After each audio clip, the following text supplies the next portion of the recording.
Your body is not built to warn you early. It does not always tell you the truth when your energy is falling, when your strength is wearing down, or when your ability to recover is starting to narrow. For a long time in human history, that may have helped people keep walking, working, hunting, carrying, and surviving a little longer than they otherwise could. But it also created a quiet problem. The body can protect action in the present while hiding the real cost until later. If that is true, then how much of your limit do you only discover after you have already crossed it? Why does your body hide how much you have left? Most people assume the body works like a lamp with a visible dimmer. They imagine that when the reserve is high, everything feels bright, clear and stable, and when the reserve begins to fall, the warning should appear at once. But the human body does not seem to work in such a simple and honest way. A person can wake, walk, speak, carry, decide, and continue through the day while already moving inside a narrower margin than they realize. The strange part is not that the body has limits. That has always been true. The strange part is that the feeling of reaching a limit often arrives later than the biological change itself. In everyday life, this creates a familiar confusion. Someone feels normal until the afternoon, then suddenly feels emptied. Someone believes they have recovered, then finds that a small strain is harder than expected. Someone assumes strength is still present because movement is still possible, only to discover that recovery is slower, patience is thinner, and effort costs more than it once did. This does not mean the body is broken.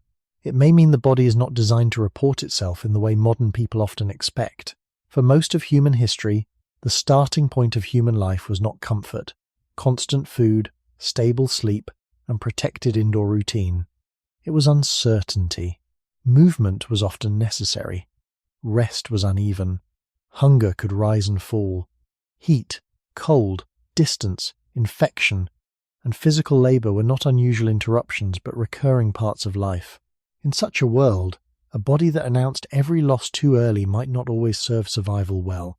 A body may have needed, at least sometimes, to keep action going before full cost was consciously felt.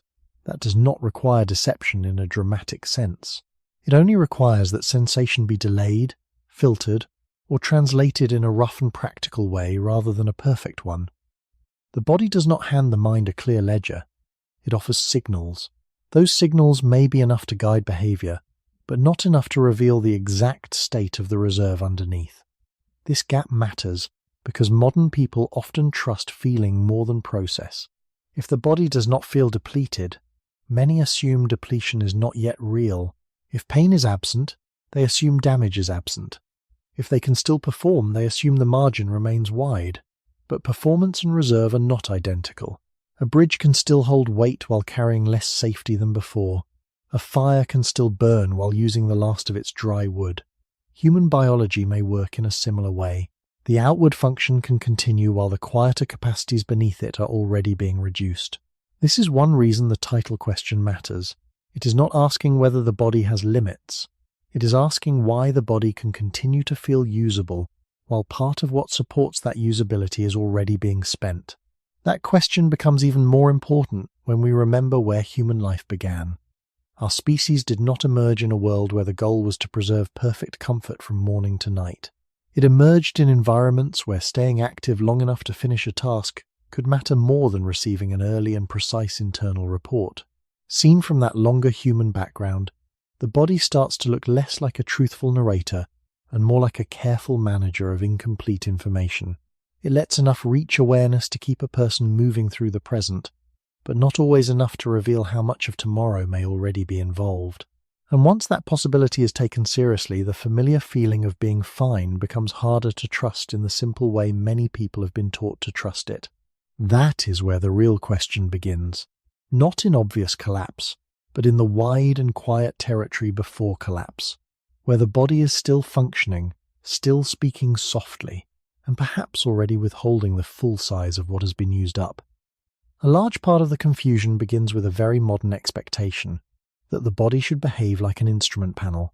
We imagine that if something important is being lost, a clear light should turn on.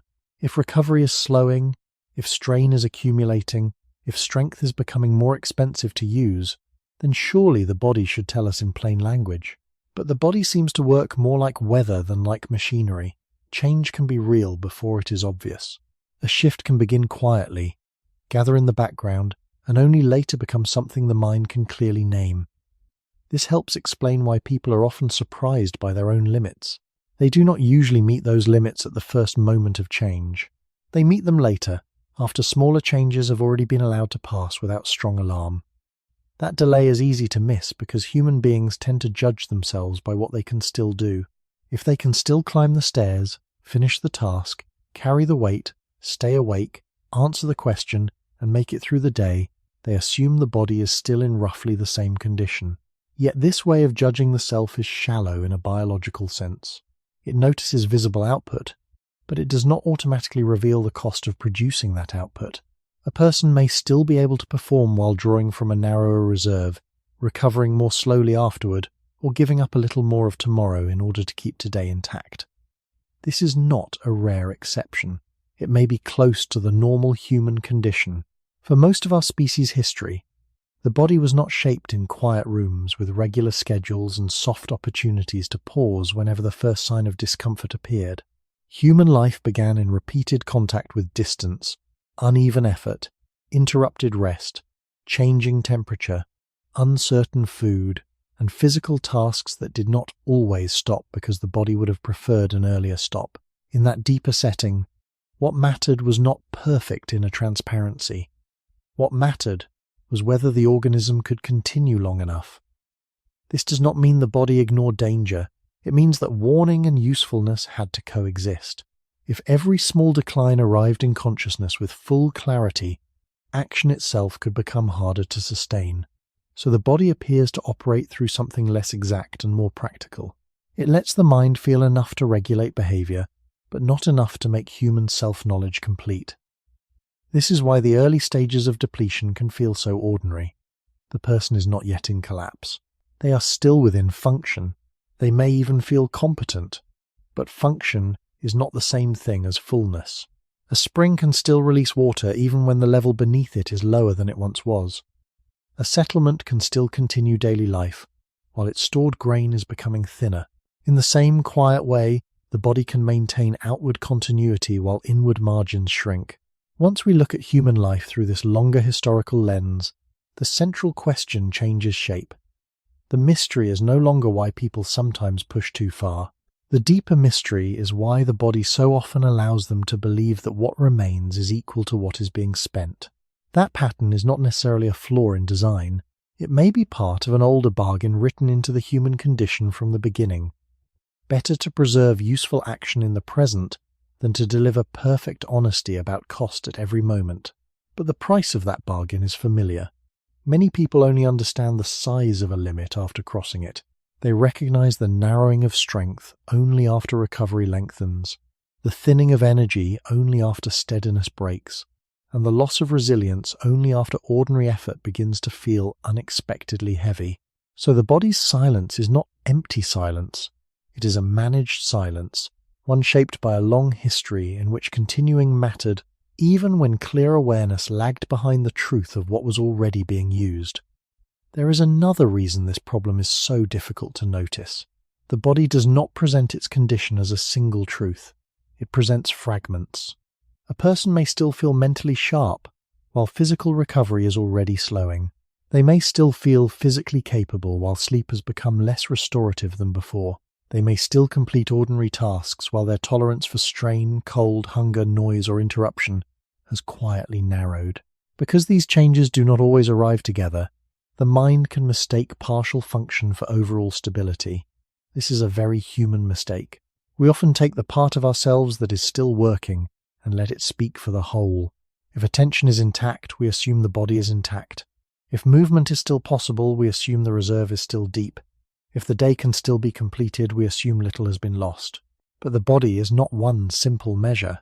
It is a layered system, and those layers do not always reveal change at the same speed. That matters because human beings did not begin in a world built for careful internal observation. For most of human history, life was organized around the outside first. The weather mattered, light mattered, distance mattered, seasons mattered. The body had to answer to terrain, labor, and uncertainty long before it was asked to explain itself clearly to the conscious mind. In such conditions, it may have been more useful for the organism to preserve coordinated action than to provide a continuous and accurate reading of every internal decline. A person did not need perfect knowledge of their remaining margin in order to keep walking, carrying, gathering, enduring, or returning. They needed enough signal to avoid immediate failure and enough function to stay within the movement of life. That older pattern may still shape the body now. It may be one reason human beings are often late in recognizing reduction. The body does not necessarily announce, in one clean voice, that the reserve has become smaller. Instead, it may protect continuity first. It may preserve the appearance of enoughness, even while the conditions supporting that appearance are changing underneath. This helps explain why limits often feel sudden, even when the process behind them was gradual. What seems sudden to the mind may only be the first moment at which separate hidden reductions finally meet each other in a visible way. A person thinks the strength disappeared this week, when in truth the body may have been adjusting for much longer. They think the tiredness appeared all at once, when in truth recovery may have been thinning by small degrees. They think their patience, steadiness, or endurance has changed without warning, when the warning may have existed only in forms too quiet, too scattered, or too ordinary to notice. Seen this way, the body is not simply withholding truth out of cruelty or error, it may be following an older logic. Human survival did not always reward early and detailed self-disclosure. It often rewarded usable continuity. That continuity had value because the world in which our species formed was not gentle, not regular, and not arranged around comfort.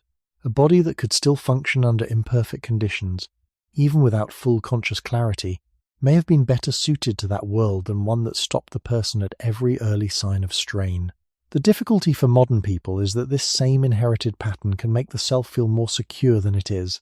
It can make continued performance feel like proof. It can make the absence of strong alarm feel like the absence of meaningful cost. And that is why the opening question remains unsettled. The body may not hide what is left in a dramatic or mysterious sense. It may hide it in a quieter way, by allowing life to go on in an outwardly normal form while the deeper margin becomes harder to see. Once that possibility enters the mind, the body no longer looks like a simple witness. It looks like a system built to keep the present moving, even when the full account of that movement has not yet been revealed. To understand why the body may delay a clear warning, it helps to leave the modern room for a moment and return to the longer setting in which human life first took shape. For most of our history, people did not live in stable temperatures, fixed meal times, protected sleep, and predictable schedules. They lived in moving conditions. Light changed everything. Cold arrived without permission. Rain altered the ground. Food was not guaranteed by a shelf or a delivery system. Distance could not be ignored, because water, shelter, safety, and companionship were often separated by effort. In that kind of world, an organism that stopped too early each time discomfort appeared would not always be better protected. It might simply be less able to finish what survival required. A person still had to keep walking while tired, keep carrying while sore, keep searching while hungry, and keep returning while daylight was fading. This does not mean ancient humans were endlessly strong, nor does it mean they were somehow more heroic than people now. It means only that the environment did not wait for perfect restoration. Human life began under conditions where enough function in the present often mattered more than an accurate inner report about every emerging cost. That older environment may explain part of the silence that still lives inside the body. When people today expect a clear message the moment reserves begin to narrow, they may be expecting a kind of internal honesty that was never the main priority of survival. The body seems less concerned with early explanation than with usable continuity. It does not always say, in plain terms, that energy is being spent faster than it is being restored. It does not always reveal that recovery is becoming thinner while action remains possible. It often allows the person to remain inside the work itself. That pattern makes more sense when imagined against the long background of human movement. If a group had to continue traveling before dark, or if a parent had to keep carrying a child, or if a hunter had to remain steady long enough to complete an uncertain effort, then function could not depend on immediate surrender to every sign of decline. The body needed a more practical rule, not perfect truth, but sufficient action, not total clarity, but continued coordination. This may be why the earliest human story is so important to the title question. The body was not formed in a world that rewarded constant self-knowledge. It was formed in a world that rewarded not collapsing too soon, and yet that older solution carries a cost. A system built to keep action going may also hide the narrowing of its margin until the person is already closer to it than they realized. What feels like sudden weakness may be the late arrival of information. What feels like an unexpected limit may be a limit that was developing quietly while outward ability still remained usable. Archaeology cannot tell us exactly what ancient people felt, and it should not be forced to say more than it can, but the broad pattern is clear enough. Human bodies were used under repeated strain, across changing conditions, for very long periods of time. Bones show wear, joints show adaptation and burden, teeth show hardship, diet, and the marks of survival in harder material conditions than many people know today. These traces do not prove a hidden mechanism on their own, but they fit a larger truth. The human body did not emerge from ease. It emerged from repeated negotiation with uncertainty. In such a world, warning too early may not always have served life. Continuing a little longer often did. That may be why the body still seems to protect action first, and explanation second. Even now, when the modern mind keeps asking for a clearer answer than evolution may ever have intended to give. In the modern world, people often imagine survival as something managed by planning, comfort, and prevention. But for most of human existence, survival was much closer to timing, tolerance, and unfinished certainty. A day could begin without anyone knowing whether it would end with enough food, enough warmth, enough safety, or enough energy left to repeat the same work tomorrow. Under those conditions, the body did not need to act like a careful accountant showing every subtraction the moment it happened. It needed to behave more like a field system, holding together through variation, delaying full alarm until the situation became harder to absorb. That kind of design would not have made a person invincible. It would simply have made continued effort more possible in a world where stopping too early could carry its own danger. This is one reason early warning may not always have been the ideal human trait. If a body signaled every drop in reserve with full force, it might produce caution at moments when persistence still mattered more. A person crossing distance in heat or cold, searching for water, carrying materials, following animals, or returning to a safer place before nightfall could not always afford to experience each internal decline as a command to stop. The body, then, may have evolved to negotiate rather than announce. It may have softened some signals, postponed others, and translated many costs into feelings vague enough not to interrupt action too soon. Even now, this older pattern can still be felt. The body rarely says, with precision, how much energy remains, how much recovery has already been used, or how close strain is to becoming loss. It offers pressure, dullness, heaviness, irritation, slowing, and fluctuation. These are real signals, but they are not exact measurements. They leave room for movement. That room may once have been useful. In the long human past, conditions outside the body were often more urgent than clarity inside it. A changing sky, an exposed camp, a missed chance to gather food, a delayed return, a separation from others, or the onset of darkness could matter more immediately than early self-protection. In that setting, a body that preserved enough steadiness to finish the moment may have served survival better than one that exposed every rising cost too clearly.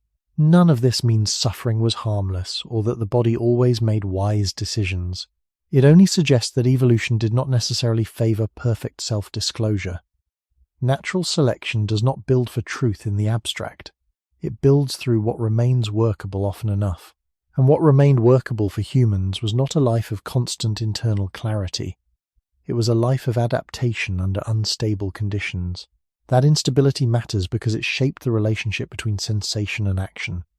If food was uncertain, hunger could not always stop effort. If weather turned, fatigue could not always end movement. If sleep was incomplete, the next day still had to begin.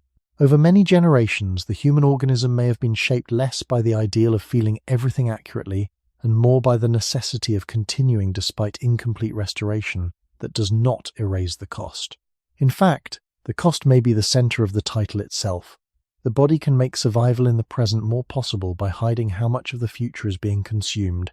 It can keep performance available while leaving the deeper margin unclear. That is why limits can feel unfairly sudden. Often they are not sudden in the body at all. They are only sudden in awareness. By the time the truth becomes unmistakable, some of it may have been true for much longer. And once human history is seen from that angle, the silence of the body looks less strange. It begins to look like an old survival habit carried forward into a world where people now expect more transparency than the body was ever built to provide. Another way to see this older pattern is to notice how often human effort has depended on finishing rather than on perfect pacing. Many tasks that shaped early human life did not offer the comfort of stopping at the first sign of strain. Reaching water before nightfall, returning with gathered food, maintaining a fire, staying with a group, or moving away from danger were not activities that could always be paused simply because the body began to feel less certain. In those moments, what mattered was not whether the internal state was fully understood, but whether action could be carried through to a meaningful end. This helps explain why the body may have learned to stretch the feeling of still able further than a strict accounting would suggest. It did not need to hide everything. It only needed to avoid shutting the person down too soon. Even today, a similar pattern can be observed in ordinary experience. A person may feel that they cannot continue, and yet continue for some time. They may feel that energy is low, but still complete the work that must be done. The feeling of nearing a limit and the actual point of stopping are not always the same moment. Between them, there is often a space in which the body allows more than the mind expects. That space is not infinite, and it is not safe in every situation, but it exists often enough to suggest that human limits are not delivered in a single clear line. They are approached through a gradual narrowing that does not always announce itself in proportion to what is being lost. From a long historical perspective, this gap may have been useful. If the body drew a sharp boundary too early, it might reduce the chance of completing actions that required persistence. But if it allowed a certain amount of continued function beyond early discomfort, it could increase the chance of reaching shelter, finishing a task, or remaining within the group. The trade is subtle. It does not remove risk. It redistributes it. Instead of stopping early with full awareness, the organism may continue with partial awareness and face the possibility that the real limit will appear later, sometimes more abruptly. This trade can still be felt in the present. People often discover that they can go further than they first believed, but they also discover that recovery may take longer than expected, or that a hidden cost appears afterward. The body permits continuation, but it does not always present the full price at the same time. Archaeological and biological evidence cannot describe these moments in detail, and it should not be used to imagine exact scenes or thoughts. But the general pattern of human use is visible. The human body has been repeatedly asked to function under strain, to adjust across days and seasons, and to remain active without perfect conditions for rest or repair. That long history does not prove a single mechanism, yet it supports a broader understanding. The relationship between feeling and capacity is not exact, because it was not shaped to be exact. It was shaped to be workable across uncertain conditions. Once this is recognized, the question in the title becomes less mysterious and more grounded. The body may seem to hide how much is left, not because it is designed to deceive, but because it was never required to reveal everything at once. It was required to keep going often enough, and in doing so, it leaves the person in a position that is both useful and uncertain. Useful, because action remains possible. Uncertain, because the true margin beneath that action is not always visible. That is the space where many human limits are finally discovered, not at the beginning of decline, but near the end of what the body quietly allowed to continue. The sense of fatigue feels simple, but it is not a direct reading of what is happening inside the body. It is a constructed feeling, shaped by many signals that arrive at different speeds and with different levels of clarity. The body does not send a single message that says how much energy remains, how much strain has been used, or how close a limit might be. Instead, it sends fragments. Some signals come from muscles, some from the heart and breathing, some from chemical changes in the blood, some from temperature, some from sleep pressure, and many from processes that the conscious mind cannot directly observe. These signals are gathered, filtered, and translated before they become a feeling that a person can notice. That translation is not perfect, and it was never required to be perfect. For most of human history, the body did not need to provide an exact internal report. It needed to provide enough information to guide behavior without interrupting action too early. This is why the feeling of fatigue can be delayed, uneven, or even misleading. A person may feel capable while small changes are already taking place beneath awareness. They may not feel the cost of repeated effort until those costs have accumulated. They may continue to act with confidence, not because the body is unchanged, but because the signals that would fully describe the change have not yet been brought together into a clear perception. This helps explain a familiar experience. Someone can begin a task with a steady sense of control, continue without strong discomfort, and then reach a point where everything feels suddenly heavier or slower. The change seems abrupt, but the process behind it was gradual. The body was adjusting in the background, using available resources, shifting effort between systems, and delaying a strong signal until the situation became harder to maintain. This pattern can be seen across many kinds of effort, from physical movement to mental focus. It is not limited to extreme conditions. Even in ordinary daily life, the body may continue to function while the quality of that function is quietly changing. Reaction time may slow slightly, precision may decrease, recovery between efforts may become less complete, sleep may restore less than it did before. None of these changes need to be dramatic in order to matter. What matters is that they can exist without being clearly felt at first. The human mind often treats feeling as evidence. If something does not feel wrong, it assumes nothing important has changed. But the body does not operate as a transparent system. It operates as a regulated system. It balances many demands at once, and in doing so, it may hold back the full expression of strain until it becomes necessary to reveal it. From an evolutionary perspective, this makes sense. Early humans did not benefit from stopping every time a small decline began. They needed to remain functional in environments where effort could not always be matched with immediate rest. A perfect internal warning system might have made behavior safer in some moments, but it could also have reduced the ability to complete actions that were necessary for survival. So the body appears to use a different strategy. It allows a range of continued function while gradually narrowing the underlying margin. Only when that margin becomes difficult to sustain does the feeling change in a way that is clearly noticeable. This does not mean the body is unreliable. It means the body is selective. It provides a usable sense of state, not a complete one. And because of that, a person can live for long periods inside a condition that feels stable, while small changes continue to accumulate beneath the surface. By the time those changes are fully felt, the question is no longer whether something has been used, but how much has already been used without being clearly known. If the feeling of fatigue is constructed, then it follows that it can be shaped by priorities rather than by exact measurement. The body does not simply report what is happening. It organizes what is happening into a form that allows action to continue. This means that two people can be in similar physical states and yet feel different levels of effort, or the same person can feel different levels of fatigue in similar conditions depending on context, expectation, and attention. The signals inside the body are real, but the way they are combined into a single feeling is flexible. This flexibility is not random. It appears to serve a purpose that has been present since the earliest stages of human life, to maintain coordination and movement, long enough for a task to be completed. In a world where effort was often tied to survival, the body may have needed to hold back a full sense of depletion until continuing became less possible than stopping. This does not require the body to hide everything. It only requires that the threshold for clear discomfort be placed later than the first signs of internal change. When this threshold is crossed, the feeling can shift quickly, creating the impression that fatigue has arrived all at once. But what has arrived is not the beginning of change. It is the point at which the body can no longer keep the feeling within a manageable range. Before that point, smaller signals may have been present, but they were not organized into a strong or urgent perception. This can be seen in simple daily patterns. A person may feel steady while working, then suddenly notice that focus is slipping, that movements are less precise, or that motivation is harder to maintain. The change seems sudden, but it reflects a limit that was approached gradually. The body allowed performance to continue while the margin narrowed, and only later made that narrowing clear. The same pattern can be observed with physical effort.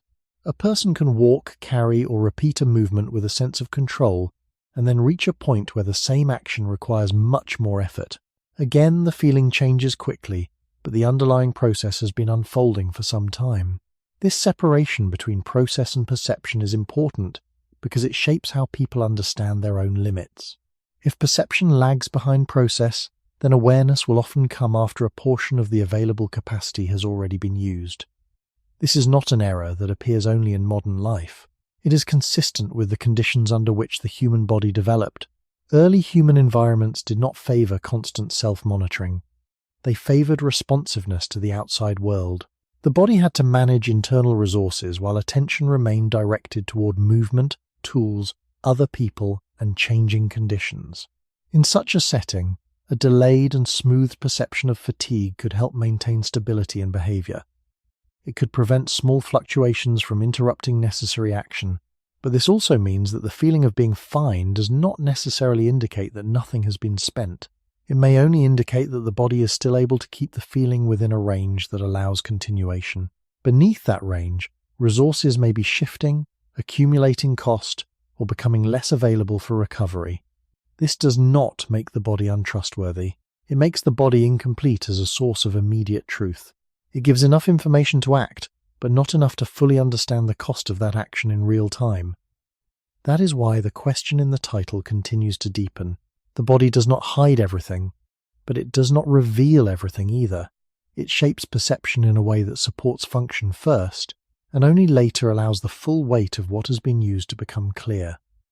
There is one more detail that makes this separation between feeling and reality difficult to notice.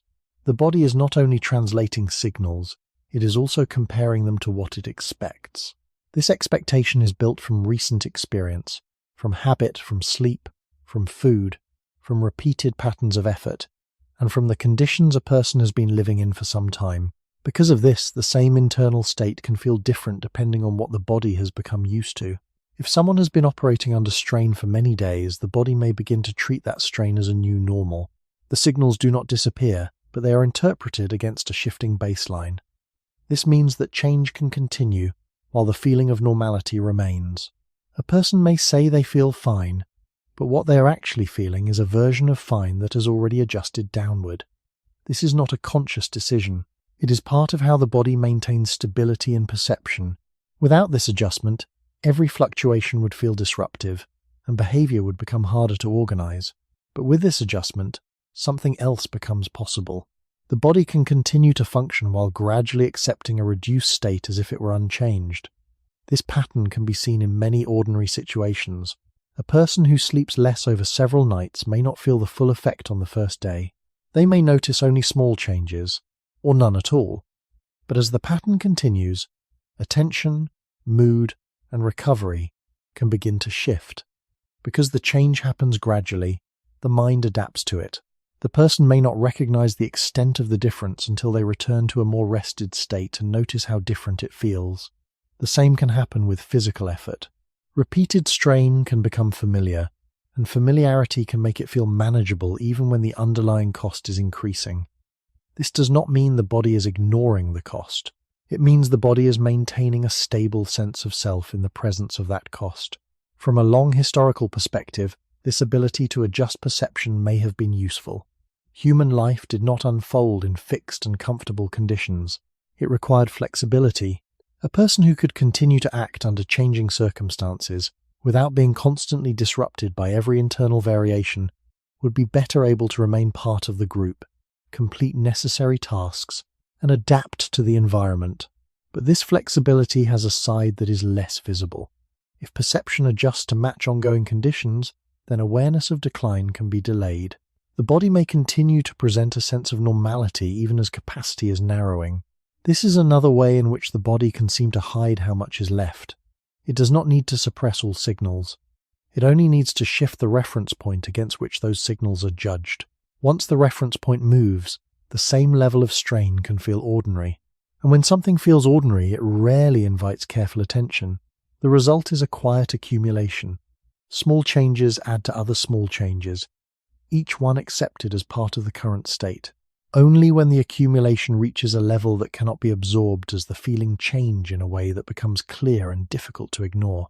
At that moment, The difference between what was felt and what was happening becomes visible, but by then the process has already been unfolding for some time. This does not mean the body is failing to communicate. It means the body is communicating in a way that is shaped by stability rather than by precision. It keeps perception smooth enough for action, even if that smoothness makes the underlying changes harder to see. And in that smoothness, the true size of what remains can become difficult to measure, not because it is completely hidden, but because it has been quietly redefined along the way. If the body does not present a complete picture, then something must be deciding which parts become visible and which parts remain quiet. That role belongs largely to the brain, not as a single command center, but as a system that continuously selects, filters, and organizes information. The brain does not pass every signal through to awareness. It cannot. The amount of information produced inside the body at any moment is far greater than what the mind could process clearly. So the brain must choose. It must decide what becomes a feeling, what remains in the background, and what is reduced to a faint impression that may never reach conscious attention at all. This selection is not neutral. It appears to follow a practical rule: preserve useful behavior in the present. If a signal threatens coordination, focus, or the ability to continue an important action, it may be allowed to become stronger. If a signal can be managed without interrupting the task, it may be softened or delayed. In this way, the brain does not simply report the state of the body. It shapes the experience of that state. This shaping can make the body feel more stable than it is. A person may continue to move, think, and act with a sense of continuity, while the brain is quietly regulating how much of the internal change is allowed to be felt. This is not an act of deception in the way people usually imagine. It is closer to a form of prioritization. The brain is balancing two needs that do not always align: the need to remain aware and the need to remain functional. When these needs conflict, function may take priority. This is especially understandable when viewed against the long history of human life. Early humans did not operate in environments where full internal awareness could always be safely explored. Attention often had to remain directed outward, toward movement, other people, tools, and changing conditions. If internal signals were allowed to dominate awareness too early, they could interfere with actions that needed to be completed despite discomfort. So the brain may have developed a tendency to regulate those signals, to keep them within a range that allows coordinated behavior to continue. This does not mean the signals are unimportant. It means they are managed. The brain may delay the moment when they become strong enough to reshape behavior. As a result, the feeling of being fine can persist even when the body is already adjusting to strain. This pattern can be observed in many subtle ways. A person may remain engaged in a task and feel stable, only to notice fatigue more clearly when the task ends. The moment of stopping removes the need to maintain performance, and the brain no longer needs to hold the signals in a softer form. What was present before becomes more visible afterward. The same can happen with discomfort, tension, or even hunger. While attention is occupied, these signals can remain in the background. When attention is released, they move forward. This suggests that awareness is not only a reflection of internal state, but also a product of how the brain organizes experience in relation to current demands. From this perspective, the question of why the body hides how much is left becomes less mysterious. The body is not hiding information in isolation. The brain is shaping which parts of that information are allowed to become clear at any given moment. And it does so in a way that often supports continuation rather than early interruption. This makes the human experience both stable and uncertain at the same time. Stable, because the person can continue to act without being overwhelmed by every internal fluctuation. Uncertain, because the full extent of what is being used may not be visible until the brain allows it to be. In that space between what is happening and what is felt, much of human limitation quietly develops, not in sudden collapse, but in the managed silence that keeps action possible a little longer than complete awareness would. The brain's role in shaping what is felt becomes clearer when attention is considered. Attention is limited, and wherever it is directed, other signals become quieter. This is not a flaw. It is a necessary condition for coordinated action.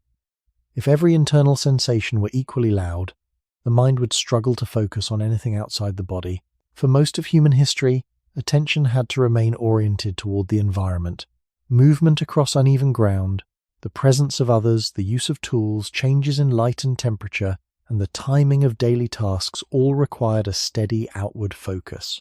In that setting, internal signals had to be adjusted so they would not constantly compete with what needed to be done.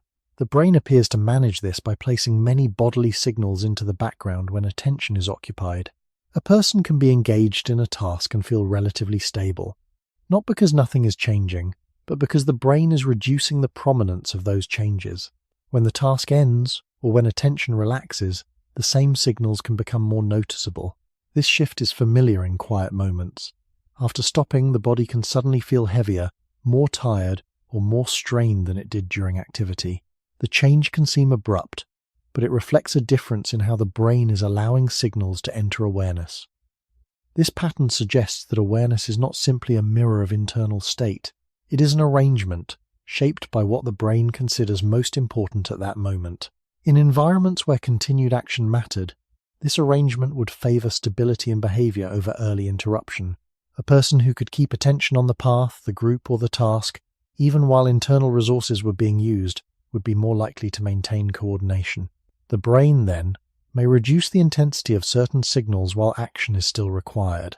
It does not remove them entirely, but it keeps them within a range that allows movement to continue. This can make the body feel more capable than it fully is. The person is not being misled in a deliberate sense. They are being supported in completing what they are doing, but the cost of that support is that the full state of the body remains partially hidden until the demand for action decreases. This becomes especially important in modern life, where tasks can extend for long periods without clear natural breaks. When attention is held for hours, the brain may continue to keep many signals in a quieter form. The person may interpret this as evidence that their condition is stable. Only later, when attention shifts or the task ends, does the accumulated cost become more visible. This can create the impression that fatigue or strain appeared suddenly, when in fact it was present earlier in a less noticeable form. From a long historical perspective, this behavior of the brain can be seen as part of a larger strategy. Human beings evolved in conditions where external demands often had to be met despite incomplete internal restoration. The brain's management of attention and sensation allowed for this. It made it possible to remain engaged with the environment while internal processes continued in the background. But it also introduced a delay between what is happening and what is clearly felt. That delay is not always large, but it is often enough to shape experience. It is enough to allow a person to continue without fully knowing how much has already been used. This is another way in which the body seems to hide how much is left. The information is not absent. It is present in a quieter form, held behind the focus of attention until the brain determines that it can be brought forward without disrupting what must be done. And by the time it is brought forward, the situation it describes may already be further along than the person expected. There is also a quieter influence that shapes what the brain allows to be felt, and that is expectation. The brain does not receive signals in isolation. It interprets them in light of what it predicts should be happening. These predictions are built from past experience, from repeated patterns, from recent days, and from the conditions a person has been living in. When the brain expects a certain level of effort, strain, or recovery, it can adjust how strongly incoming signals are expressed in awareness. This does not remove the signals, but it can change their meaning. A sensation that might otherwise be interpreted as a warning can be absorbed as part of what is considered normal. In this way, expectation acts as a filter before feeling becomes clear. This helps explain why people can remain within a demanding routine and feel relatively stable, even when the body is gradually being pushed. If a person has been working under similar conditions for many days, the brain begins to treat those conditions as the expected state. Signals that match this expectation are less likely to be amplified. They are allowed to remain in the background. Only when signals begin to differ enough from expectation does the brain bring them forward more clearly. This creates a delay that is not based only on the body, but on the relationship between the body and what the brain has learned to anticipate. The same pattern can be seen when conditions change. If a person moves from a period of higher strain to a period of rest, they may suddenly notice how tired they actually are. The signals were present before, but they were aligned with expectation, and therefore less noticeable. When expectation shifts, the same signals become more visible. This suggests that awareness is not only a product of the body's condition, but also of how that condition compares to what the brain considers normal. From a long human perspective, this makes sense. Early human life required adaptation to changing environments, not constant recalibration to ideal internal states. A person might experience days of effort followed by brief rest, or periods of scarcity followed by temporary abundance. The brain needed to maintain continuity across these shifts. If every deviation from an ideal state produced a strong signal, behavior could become unstable. By adjusting perception to match expectation, the brain could keep experience within a manageable range, but this same adjustment can make gradual change difficult to detect. As long as the body's condition shifts in a way that remains close to what is expected, the brain may not present it as a clear difference. This allows small reductions in capacity to accumulate without being fully recognized. A person may feel consistent even while their underlying margin is becoming narrower. They may believe that what they can do today reflects the same condition as before, when in fact the cost of doing it has increased. This is another way in which the body appears to hide how much is left. The information is not removed, but it is interpreted through a frame that keeps experience stable. The brain maintains a sense of normality, even when normality itself has shifted. And because that shift happens gradually, it rarely draws attention to itself. Only when the difference becomes too large to fit within expectation does the feeling change in a way that cannot be ignored. By that point, the change is no longer subtle. It becomes something that interrupts action, something that forces recognition, but the path to that moment has been quiet. It has been shaped by a system that values continuity over precision, and that allows the present to feel steady even as the future margin becomes harder to see. Human life did not begin with a clear sense of how much energy was available or how much could be safely used. It began with movement through uncertainty, where the difference between having enough and not having enough was often discovered only in action. Food was not always present. Distance was not always known in advance. Shelter was not always secure.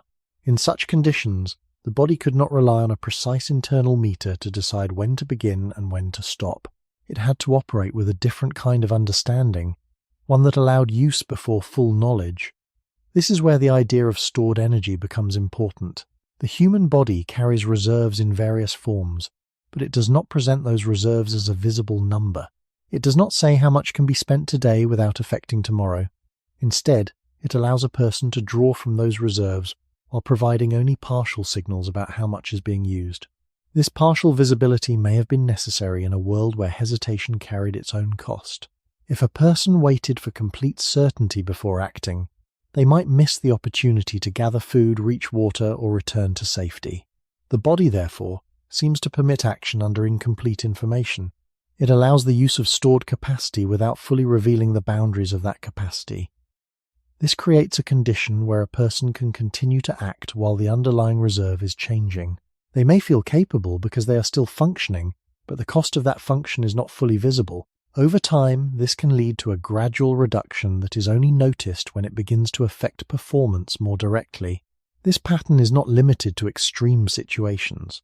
It can be seen in ordinary life. A person may go through a day using energy without a clear sense of how much remains. They may feel able to continue because the body is still supporting action. Only later, often at a point of rest or interruption, does the extent of what has been used become more apparent. This delay is consistent with a system that prioritizes use over measurement. From an evolutionary perspective, this may have been a reasonable balance. Early humans did not benefit from a system that restricted action too early. They benefited from a system that allowed enough use to meet immediate demands, even if that use came at a cost that would only be understood later. The body, then, may not be designed to protect every reserve equally at every moment. It may allow some reserves to be used in order to maintain function in the present. This does not mean that the body is careless with its resources. It means that it manages them in a way that is not fully transparent.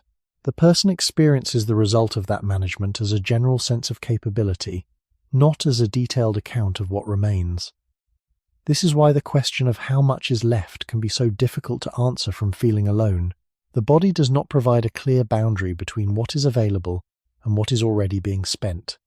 It allows movement within that boundary, and only gradually reveals when that movement is becoming harder to sustain. In the long span of human history, this may have been enough.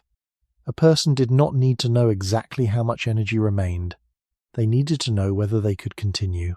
But in a world where people now expect clarity and control, this older pattern can feel like a gap. It leaves the individual acting within a system that is capable but not fully revealing, where the sense of having enough may exist alongside a reserve that is already quietly diminishing. The idea of stored energy suggests something else that is easy to overlook. Not all reserves are meant to be used at the same time, and not all of them are equally visible to awareness. The body appears to organize its resources in layers, some that are readily accessible and others that are more protected. A person may draw from what is easily available and still feel capable, without sensing how much deeper layers are being approached or preserved. This layered use creates a gradual transition rather than a clear boundary. There is no single moment when the body announces that one level has ended and another has begun. Instead, the shift happens quietly, and the feeling of continuity remains. From the outside, everything still looks the same. From the inside, the structure of support may already be changing. This matters because it changes how limits are experienced. A limit is not always reached when the first layer is used. It is often reached when the body can no longer maintain balance across layers. Before that point, the system may continue to function by adjusting how different resources are used. It may rely more on certain pathways, reduce precision in others, or slow recovery in ways that are not immediately obvious. The person remains active, but the cost of that activity is distributed differently beneath awareness. This distribution is not something the mind can easily track. It is managed without a detailed report.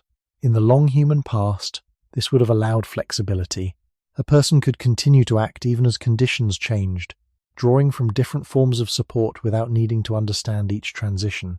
But this flexibility also makes it harder to know how much has truly been used. The body can shift from one form of support to another without creating a strong signal at the moment of transition. Only when the system as a whole becomes strained does the feeling change in a way that demands attention. This can create the impression that a limit has appeared suddenly, when in fact the body has been moving through different levels of support for some time. The modern mind often expects a clear threshold, a point where the body should say that it is no longer safe to continue. But the body does not seem to operate with such sharp boundaries. It allows a range of use across multiple layers before reaching a point where continuation becomes difficult. This range is not fixed. It depends on recent experience, current conditions, and the state of recovery. Because of this, the same level of effort can feel different on different days, even when outward conditions appear similar. The body is not inconsistent in a random sense. It is responding to a shifting internal structure that is not fully visible. This again connects to the long history of human life.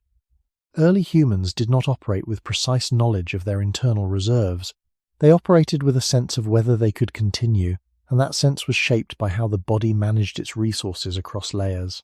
The absence of a clear internal display may have been part of what allowed this system to work. It reduced the need for constant evaluation and allowed action to proceed without interruption. But it also meant that the true depth of the reserve was not always known. The person could be using more than they realized, moving closer to a boundary that had not yet been clearly felt. In this way, the body does not hide its reserves by removing them from use. It hides them by distributing their use across layers that do not announce themselves. The person experiences continuity, while the structure supporting that continuity is gradually changing. And because those changes are not presented as a clear sequence, the question of how much is left remains uncertain until the moment when the system can no longer maintain the balance it has been quietly holding. Another quiet feature of this system is that the body does not treat all use as equal. Across time, what is spent in one moment does not always appear fully in that same moment. A person can move through a day, complete tasks, respond to demands, and still feel relatively steady, even when the body has already begun to adjust beneath that steadiness. The cost of effort is often delayed, not because it is absent, but because it is distributed over time. This creates a separation between action and consequence that is subtle enough to pass unnoticed at first. A person may finish the day with a sense of having managed well, only to notice later that something has shifted. Sleep may not restore as deeply. The next morning may feel slightly heavier. Attention may take longer to settle. Small efforts may feel less efficient than before. These are not dramatic changes, but they are signs that something has been used and not fully returned. The difficulty is that these signals do not clearly point back to the moment when the cost was created. They appear later, often in a form that feels disconnected from the original effort. This makes it harder to understand how much has truly been spent. The body allows action to be completed while postponing a clear account of the consequences. It does not present a direct exchange, where effort is immediately matched with visible cost. Instead, it carries part of that cost forward. This pattern becomes more visible when effort is repeated across several days. A person may continue to function, to work, to move, and to think with a sense of continuity. Each day feels manageable on its own, but beneath that continuity, the balance between use and recovery may be slowly shifting. Recovery may be incomplete, yet the body still allows performance to continue. This creates a layered effect across time. What was not fully restored yesterday becomes part of the starting condition today, even if it is not clearly felt. Over multiple cycles, this can lead to a gradual narrowing of capacity that is difficult to trace. There is no single moment that explains the change. There is only a quiet accumulation that eventually becomes visible. This pattern is consistent with the long history of human life. Early humans did not always have the opportunity to rest until full recovery was achieved. Effort and restoration were often uneven. A period of strain could be followed by only partial rest, and then by further demand. In such conditions, the body needed to remain functional even when it was not fully restored. It needed to carry forward what had not yet been recovered and continue to operate with it. This does not mean that the body ignored limits. It means that limits were approached through accumulation rather than through a single clear boundary. The body could continue to allow action while quietly reducing the margin that supported that action. This is another way in which the body can seem to hide how much is left. The person experiences the present moment as if it stands alone, but the body carries a longer timeline that is not fully displayed. The sense of being capable now does not include a complete account of what has already been used and not yet replaced. Because of this, the moment when limitation becomes clear often feels disconnected from the earlier moments that created it. A person may feel that something has suddenly changed, when in fact the change has been building across many small unnoticed adjustments. The body does not present these adjustments as a sequence. It compresses them into a general condition that only becomes clear when the accumulated cost is large enough to affect perception directly. Until then, the person remains inside a sense of continuity, moving forward without a full view of how much of that continuity has already been supported by what has been quietly spent before. When the body is viewed over a long span of time, a different kind of evidence appears, not from feeling, but from what remains after life has been lived. Human bones, joints, and teeth carry traces of repeated use. They show patterns of strain, adaptation, and repair that unfolded across years rather than in single moments. These traces do not tell us exactly how people felt, and they should not be used to imagine precise experiences. But they do show that the body was often used in ways that left lasting marks, even when life continued. This suggests that the limits of the body were not always encountered as immediate stopping points. Instead, they were often approached gradually, with use continuing while the structure of the body was being shaped by that use. A joint can show signs of wear while still allowing movement. A bone can reflect repeated stress while still supporting weight. Teeth can reveal long-term patterns of diet and use, while still functioning day by day. These are not signs of sudden failure. They are signs of continuity under strain. From this perspective, the body appears less like a system that prevents all damage, and more like a system that manages use over time, even when that use leaves a mark.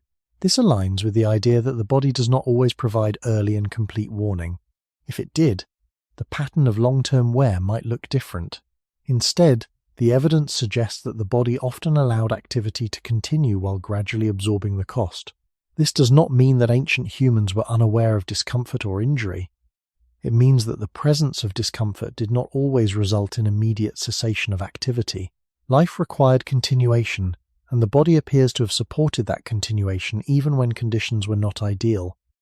This pattern can still be recognized today, though often in less visible ways. People can continue to use their bodies in repeated ways, adapting to small changes without fully noticing them.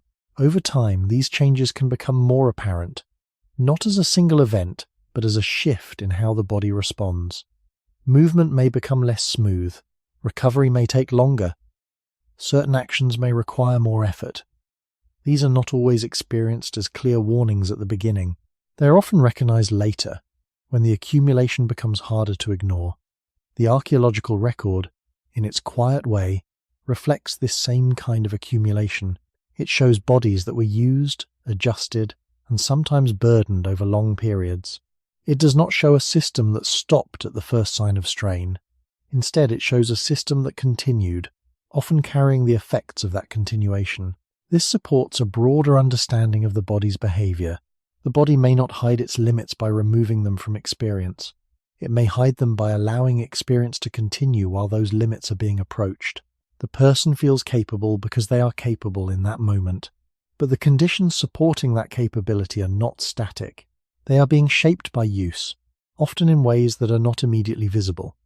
This creates a gap between what is felt and what is happening over longer timescales. In the moment, the body provides enough function to act. Over time, it reveals the cost of that action through gradual change. The difficulty is that these two layers do not always align in awareness.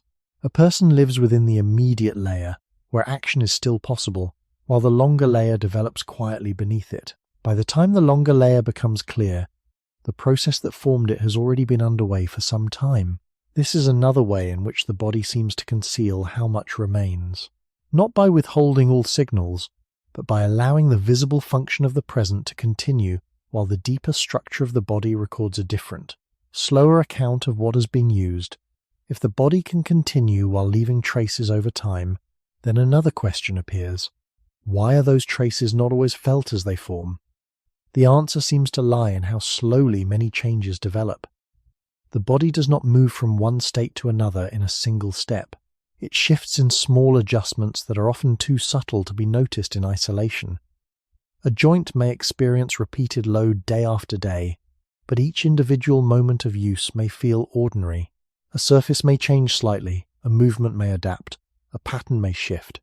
Yet none of these changes are strong enough on their own to demand attention. Over time, these small changes accumulate into something more visible, but by then they are no longer new. They are the result of many earlier moments that passed without clear signal. This gradual process creates a kind of quiet transformation. The body is not the same as it was before, but it has changed in a way that preserves continuity of feeling. The person does not wake up one day with a clear message that something fundamental has been altered. Instead, they move through a series of days where everything seems mostly the same, even as the underlying condition is adjusting. This pattern is consistent with the long history of human use. Early humans did not experience their bodies as static systems that could be preserved in an ideal state. They experienced them as tools that were used, adapted, and carried forward through varying conditions. The marks left in bone and tissue reflect this ongoing process. They show that the body can absorb repeated use without immediate failure, but they also show that this absorption leaves a record. That record is not always felt in the moment it is created. It becomes clearer over time, often when the accumulation reaches a level that changes how the body responds. This is why many changes in the body feel delayed. The cause and the awareness of the cause are separated by time. A person may notice stiffness, reduced range of movement, or slower recovery without being able to point to a single event that explains it. The explanation is not in one moment. It is in many moments that did not feel significant when they occurred. This separation makes it difficult to understand limits as they are forming. The body allows use to continue across these small adjustments, and because each adjustment is minor, it does not interrupt behavior. The person remains active, and activity itself becomes part of what maintains the sense of normality. Only when the adjustments begin to affect function more clearly does awareness change. At that point, the body is no longer able to keep the process in the background. It becomes something that must be noticed. From a broader perspective, this suggests that the body's silence is not empty. It is filled with processes that are simply too small, too gradual, or too distributed to form a strong signal at any single point. The body is continuously adapting, but adaptation does not always announce itself. It unfolds beneath awareness until its effects become large enough to alter perception. This is another way in which the body can seem to hide how much is left. It does not hide a single boundary. It allows many small changes to pass without emphasis, even though those changes are moving the body closer to a limit. The person experiences stability because each moment feels similar to the last. But that similarity is not a guarantee that nothing has changed. It is the result of a system that smooths variation, preserving a sense of continuity while the underlying structure evolves in a slower and less visible way.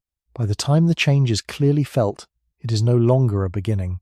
It is a continuation of something that has been happening quietly for much longer.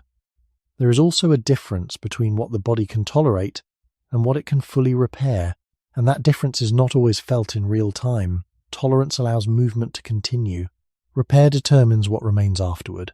The body can often tolerate repeated use for a long period without clear interruption, but the process of repair may not keep pace in the same way.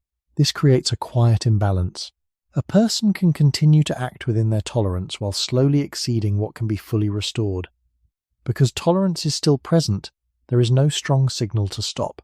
Because repair is slower, a portion of the cost remains. This difference is difficult to sense because it unfolds beneath awareness. The person feels capable because tolerance is still intact, but they do not feel the gap between what has been used and what has been repaired. Over time, that gap can accumulate. It does not always appear as pain or immediate limitation. It can appear as a gradual change in how the body responds. Movements that once felt effortless may require more attention. Recovery that once felt complete may feel partial. The body still functions, but the quality of that function shifts. This pattern can be seen in the long record of human use. The body was not always given the conditions needed for full restoration. Effort and recovery were often out of balance, yet life continued. The traces left behind suggest that the body can absorb this imbalance for extended periods. It can remain active while carrying forward what has not been fully repaired. This does not mean that the body ignores its limits. It means that limits are not always defined by immediate failure. They can be defined by the gradual accumulation of what has not been restored.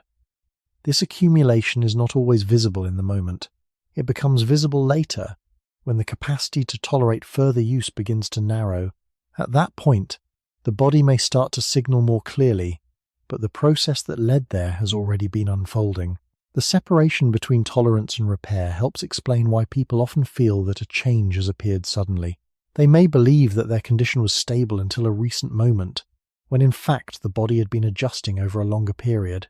The signals of that adjustment were not absent, but they were not strong enough to alter behavior. The body allowed continued use because tolerance remained sufficient. Only when tolerance and repair moved further apart did the signals become clear enough to be recognized. This is another way in which the body can seem to hide how much is left. It does not hide the fact that it can still function. It hides the relationship between function and restoration. A person can continue to use their body without fully sensing how much of that use is being carried forward. The present feels manageable, while the future is quietly shaped by what has not been fully repaired. This creates a condition where the true limit is not defined at the moment of use, but at the point where accumulated imbalance can no longer be absorbed. By then, the body may present a clearer signal, but the path to that signal has been gradual. The body has been maintaining continuity, allowing life to proceed, while quietly adjusting the balance between what is used and what is restored. In that adjustment, the measure of what remains becomes harder to see, not because it is hidden completely, but because it is spread across time in a way that the immediate feeling cannot fully capture. Age is often imagined as a visible turning point, a moment when something clearly changes and the body begins to decline. But in lived experience, it rarely arrives that way. It does not usually begin with a sharp boundary that separates one state from another. Instead, it unfolds as a gradual shift in how the body maintains itself. What changes first is not always strength or movement in an obvious sense. It is often the quiet background processes that support those abilities. Recovery may take slightly longer. Sleep may restore less completely. Small disturbances may linger instead of passing quickly. These are not dramatic events, and because they are not dramatic, they are easy to accept as part of the normal flow of life. The person continues to feel capable because capability has not disappeared. It has only become more dependent on conditions that are slowly changing. This is one reason age can feel difficult to locate in the moment. The body does not present it as a single event. It presents it as a series of small adjustments that preserve continuity. A person does not wake up with a clear sense that a threshold has been crossed. They wake up into a body that still works, still responds, still carries them through the day. But beneath that continuity, the margin that supports those abilities may be shifting. The difference is subtle. It is not between having strength and losing it, but between having strength that returns easily and strength that requires more time to restore. It is not between being able to continue and being unable, but between continuing with a wide margin and continuing with a narrower one. Because these differences do not interrupt daily function at first, they do not demand attention. The body allows the person to move forward without presenting a clear account of what has changed. This pattern is consistent with a long history of human life. Early humans did not experience age as a category with precise boundaries. They experienced it through changing capacity, through how the body responded to repeated use over time. The archaeological record shows variation in wear, in adaptation, in the marks of long-term use, but it does not show a sudden shift that would correspond to a clear internal announcement. Instead, it suggests a gradual process in which the body continues to function while the conditions of that function evolve. This does not mean that aging is invisible. It means that it becomes visible slowly, often through comparison rather than immediate sensation. A person may notice that tasks that once felt simple now require more attention, or that recovery that once felt automatic now requires more time. These realizations often appear later, not because the change began late, but because the change remained within a range that the body could manage without strong signals. The body preserves a sense of normality by adjusting perception alongside capacity. This allows life to feel continuous, even as the underlying structure is changing. But it also means that the true extent of what has shifted is not always clear at the moment it is happening. The person may feel that they are the same because they are still able to act in familiar ways. Yet the cost of those actions may have increased, and the reserve that supports them may have become less flexible. This is another way in which the body can seem to hide how much is left. It does not remove ability. It allows ability to continue while gradually altering the conditions that sustain it. The change is real, but it is not announced all at once. It is revealed through time, often only when the difference between before and now becomes large enough to be noticed. Until then, the body carries the person forward in a state that feels stable, even as the deeper margin that supports that stability is quietly narrowing. Another part of this gradual change is that aging does not affect every function at the same time, or in the same way. The body is not a single measure that moves together in one direction. Some abilities can remain stable for long periods, while others begin to shift earlier. Strength may feel similar, but recovery after using that strength may take longer. Endurance may still be present, but the effort required to maintain it may increase. Attention may remain clear, but the ability to sustain it without interruption may become more limited. Because these changes are uneven, they can be difficult to recognize as part of a single process. A person may rely on what still works to judge the whole, and in doing so, overlook what is quietly changing. This unevenness creates a sense of continuity that can hide the movement underneath. If one part of the body still performs well, it can give the impression that everything is still in balance. But balance is not always visible from the surface. It depends on how different systems support each other over time. When one system requires more effort to produce the same result, other systems may adjust to compensate. This compensation allows the person to continue without a strong feeling of decline. The action is completed, the day is managed, and the sense of capability remains. Yet the cost of that capability has shifted. It may require more recovery, more focus, or more careful pacing, even if those changes are not immediately felt. This pattern can be understood more clearly when seen against the long history of human life. Early humans did not rely on a single capacity. Survival depended on a combination of movement, awareness, cooperation, and adaptation. Because these capacities did not change all at once, the body could remain functional even as some parts were becoming less efficient. The person could continue to contribute, to move with the group, to complete tasks, even while subtle changes were occurring beneath awareness. this uneven change would not have appeared as a clear boundary. It would have appeared as a continuation with adjustment. Over time, these adjustments could accumulate, but they would not necessarily be experienced as a single turning point. Instead, they would be felt as small differences that become clearer only in comparison. A person might notice that something takes longer, or that it requires more effort, but they may not immediately connect these observations into a larger understanding of change. The body does not present them as a single message. It presents them as separate signals, each one small enough to be absorbed into the sense of normality. This again reflects a system that prioritizes continuity. The body allows different functions to adjust at different rates so that overall activity can continue. But this also means that the full picture is not immediately visible. The person experiences stability because enough of the system is still working, even as other parts are shifting. This is another way in which the body can seem to hide how much is left. It does not hide change completely. It distributes change across different systems, allowing each one to adjust without overwhelming awareness. The result is a gradual movement that is easy to miss in the moment. Only later, when enough differences have accumulated, does the pattern become clear. By that time, the sense of continuity that once masked the change is replaced by a recognition that something has been evolving for longer than it first appeared. The body has been moving through that evolution step by step, preserving function while quietly altering the balance beneath it. There is also a change in how the body relates to time itself, and this change is not immediately visible from within. When people are young, recovery tends to follow effort more closely.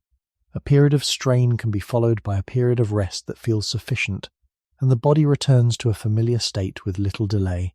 Because of this, the connection between use and restoration feels direct. Effort is followed by recovery, and recovery appears to restore what was used. But as time passes, this relationship can begin to shift. Recovery may still occur, but it may no longer match effort as closely as it once did. The body may require more time to return to a similar state, and even then, the return may not feel complete in the same way. This change does not always present itself clearly at first. A person can continue to act, to work, to move, and to think with a sense of continuity. They may still complete the same tasks, follow the same routines, and maintain the same outward structure of life. But the timing beneath that structure is no longer the same.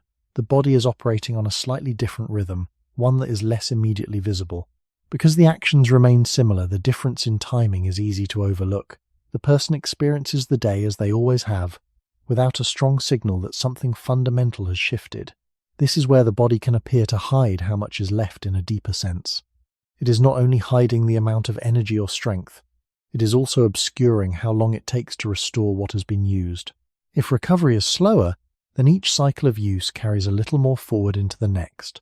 The person may not feel this directly, because each individual day still feels manageable, but over time the accumulation becomes more noticeable. What once felt like a complete reset begins to feel like a partial one. The difference is small at first, and because it is small, it is often accepted without question. The body continues to support action, and the person continues to trust that support. This pattern reflects the long human experience of living without perfectly controlled conditions. Early humans did not operate within precise cycles of effort and recovery. Their bodies adapted to variability, continuing to function even when restoration was incomplete. That adaptation remains part of human biology. The body can tolerate a mismatch between use and recovery for some time, allowing life to proceed without interruption. But this tolerance does not remove the effect of that mismatch. It only delays when the effect becomes clear. Over many cycles, the difference between effort and recovery can shape how the body responds. Movements may feel heavier, focus may require more care, and resilience may appear less stable than before. These changes do not always feel like a sudden loss. They feel like a gradual shift in how the body carries time. The past is no longer fully left behind. It becomes part of the present condition, even if that connection is not clearly felt. This is another way in which the body can seem to conceal its limits. It allows each moment to feel complete enough, even when the process of restoration is no longer keeping pace in the same way. The person continues to move forward, guided by a sense of continuity, while the deeper rhythm of the body has already begun to change. Only later, When the difference in timing becomes large enough to affect experience more clearly, does the full picture begin to emerge. By then, the change is not new. It is the result of many cycles in which the body quietly adjusted, preserving function while gradually altering how much of that function could be renewed. Modern life introduces a different kind of difficulty, not because the body has changed suddenly, but because the environment around the body no longer resembles the one in which its patterns were formed. The signals that once aligned with natural conditions are now surrounded by constant stability. Light can remain present long after the sun has set. Temperature can stay within a narrow range regardless of season. Food can appear at regular intervals, independent of effort or uncertainty. Movement can be reduced without immediate consequence. At first, this seems like an improvement. The body is no longer exposed to the same level of unpredictability. But this stability can also make internal signals harder to interpret. When conditions outside the body remain constant, the contrast that once made internal changes more noticeable becomes weaker. In earlier human environments, variation was a natural part of daily life. Light and darkness created clear cycles. Activity and rest followed patterns shaped by the environment. Hunger and satiety were tied to availability rather than schedule. These external shifts provided context for internal signals. A person could feel the difference between effort and rest more clearly because the world around them changed in visible ways. In contrast, modern environments reduce many of these external markers. A person may remain in similar lighting, similar temperature, and similar posture for long periods. Because the surroundings do not change much, the body's signals have fewer contrasts to stand against. Fatigue may build in a setting that looks and feels the same as it did hours before. Hunger may appear according to routine rather than actual need. Recovery may be incomplete, but the absence of environmental change makes it less noticeable. This creates a condition where internal states become more difficult to read. The body still sends signals, but those signals are not reinforced by the environment in the same way. The person may rely more on habit than on sensation, following schedules that are not always aligned with the body's actual condition. This can deepen the gap between what is felt and what is happening. The body continues to manage its resources in the same basic way, but the context in which those resources are used has changed. The result is a quieter form of mismatch. A person may continue to act as if their condition is stable because the environment appears stable. But stability in the environment does not guarantee stability in the body. Without the variation that once highlighted internal change, the signals that indicate narrowing capacity can remain less visible. This is another way in which the body can seem to hide how much is left. It is not only a matter of internal processing, it is also a matter of external context. The body evolved in a world where change was visible and frequent. That visibility supported awareness. In a world where change is reduced or controlled, awareness may rely more heavily on internal signals alone, and those signals were never designed to provide a complete or constant account. This does not mean that modern life is harmful in itself. It means that it alters the conditions under which the body's signals are interpreted. The person may feel consistent because their surroundings are consistent, even while their internal state is shifting in ways that are not immediately clear. Over time, this can make it more difficult to recognize when capacity is narrowing, because the usual markers of change have been softened. The body continues to function, but the clarity of its signals depends on a context that is no longer fully present. Another change introduced by modern life is the way time is structured. Activities are often organized by clocks rather than by internal signals or environmental shifts. Meals can occur at fixed hours regardless of hunger. Work can continue for long stretches without natural pauses. Rest can be delayed even when the body begins to slow. This structure creates a rhythm that is consistent on the surface, but not always aligned with the body's changing condition. The person learns to follow the schedule, and over time, the schedule can become stronger than the signals coming from within. When this happens, the body's feedback is not removed, but it can be overridden or postponed. A person may continue to work because it is time to work, not because the body is fully ready to continue. They may eat because it is time to eat, not because the body is clearly asking for food. They may delay rest because the day is not yet finished, even if the body has begun to show signs of needing it. This creates a pattern where action is guided more by external timing than by internal state. In the short term, this can feel efficient. Tasks are completed, routines are maintained, and life appears organized. But over time, this separation between schedule and sensation can make it harder to recognize how the body is actually responding. If a person regularly continues beyond the first signs of fatigue, those signs may become less noticeable. Not because they have disappeared, but because they are consistently not acted upon.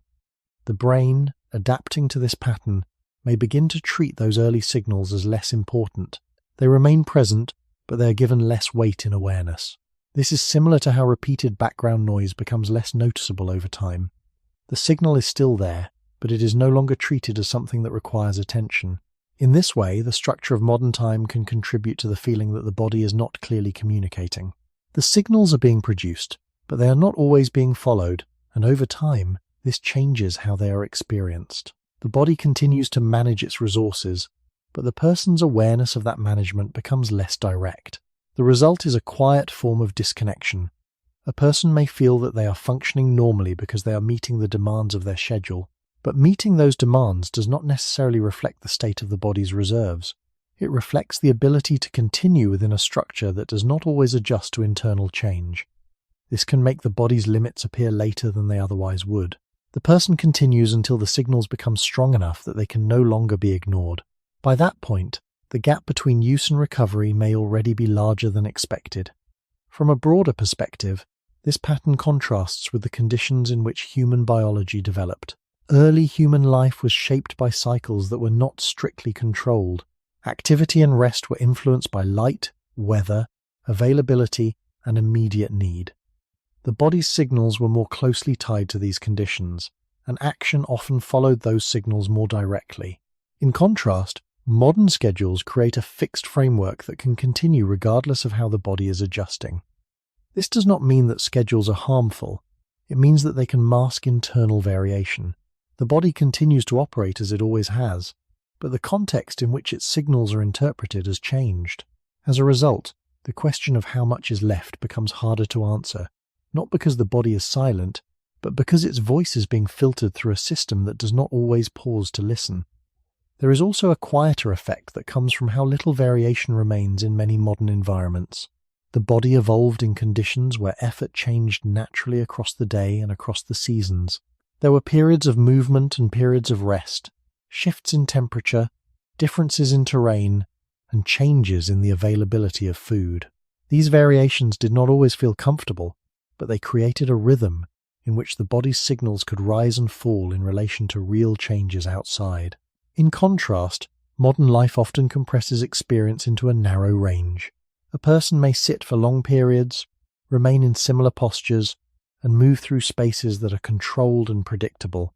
This reduces the range of contrast that once helped the body's signals become clear. When movement is limited and conditions are stable, the difference between one state and another can become harder to detect. Fatigue may build without the clear marker of changing activity.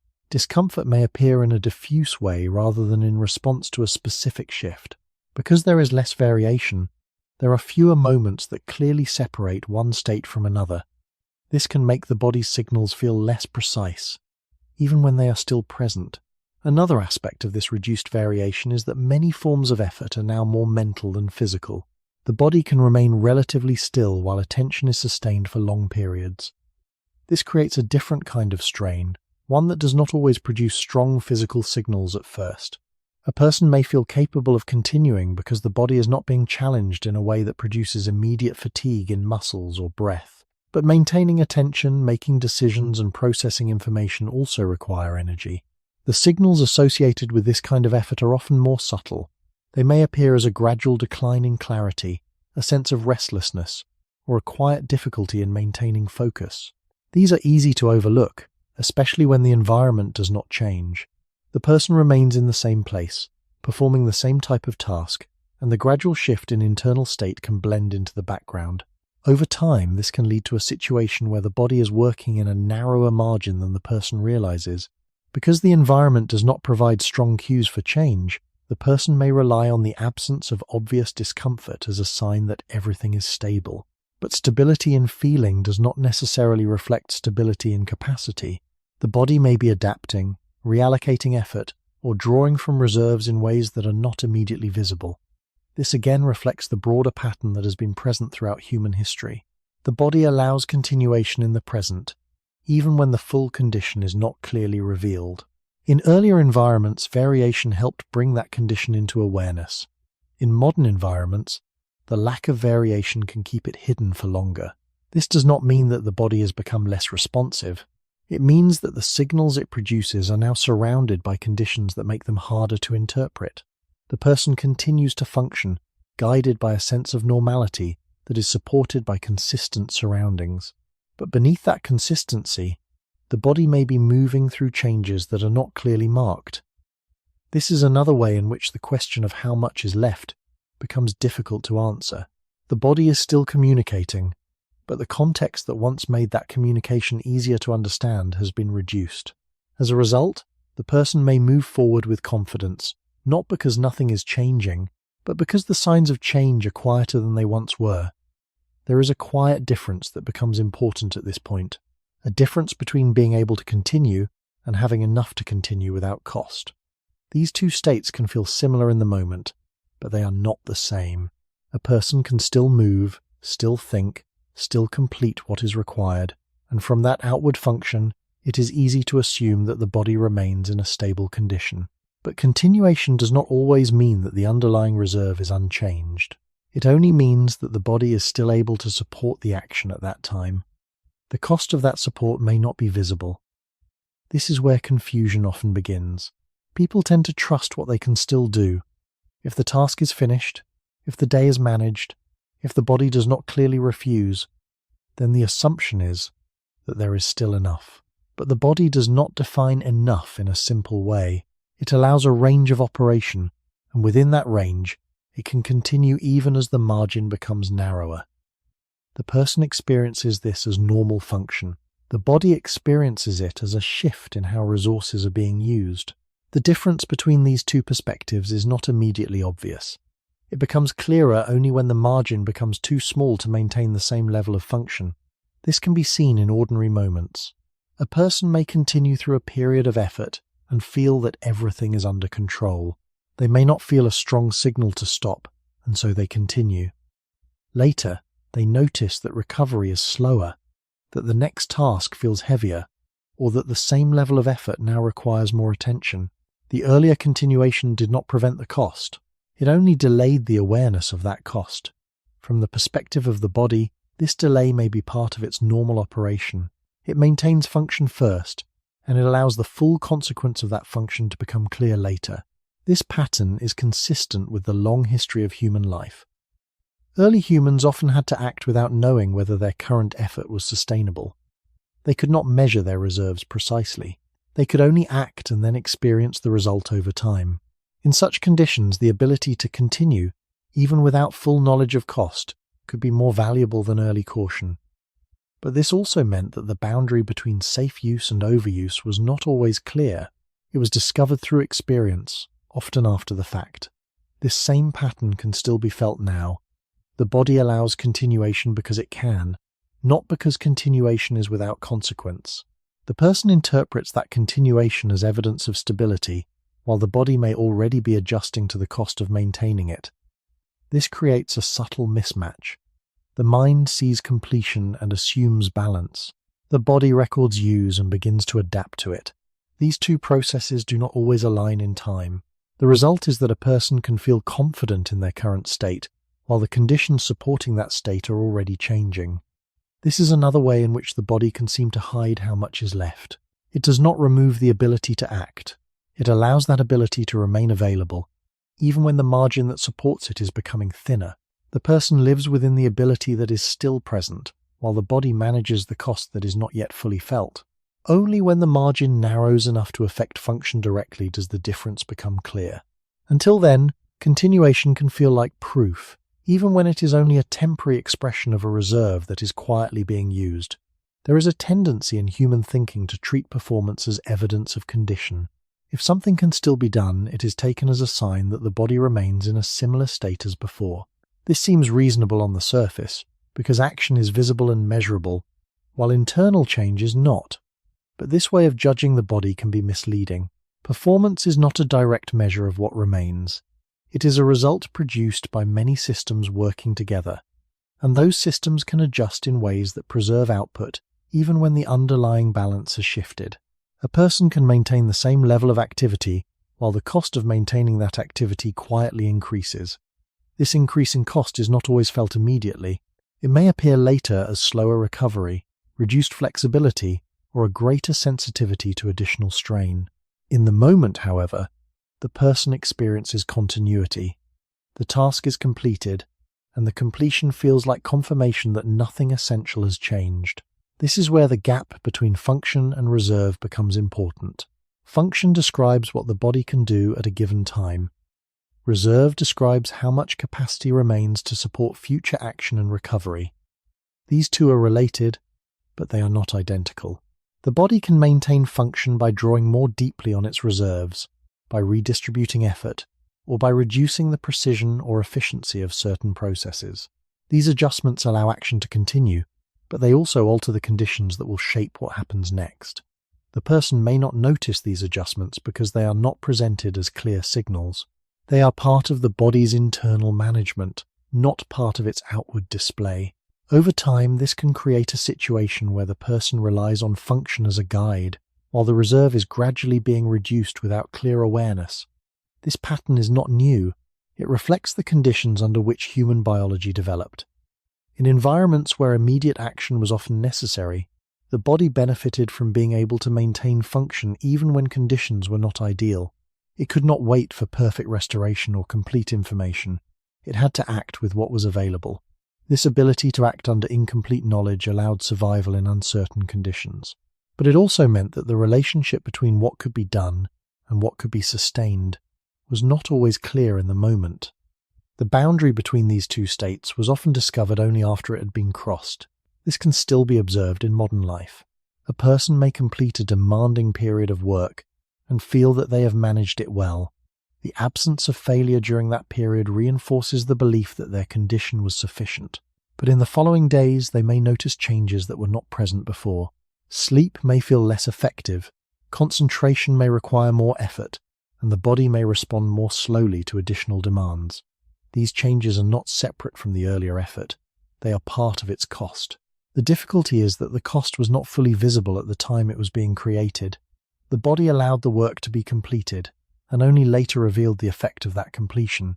This delay can make it seem as though the body is unpredictable, but it may be more accurate to say that it is operating on a different timeline than immediate perception. It manages resources across time, allowing present function to continue while adjusting future capacity in the background. Because these adjustments are not fully felt in real time, the person may continue to rely on performance as their primary guide.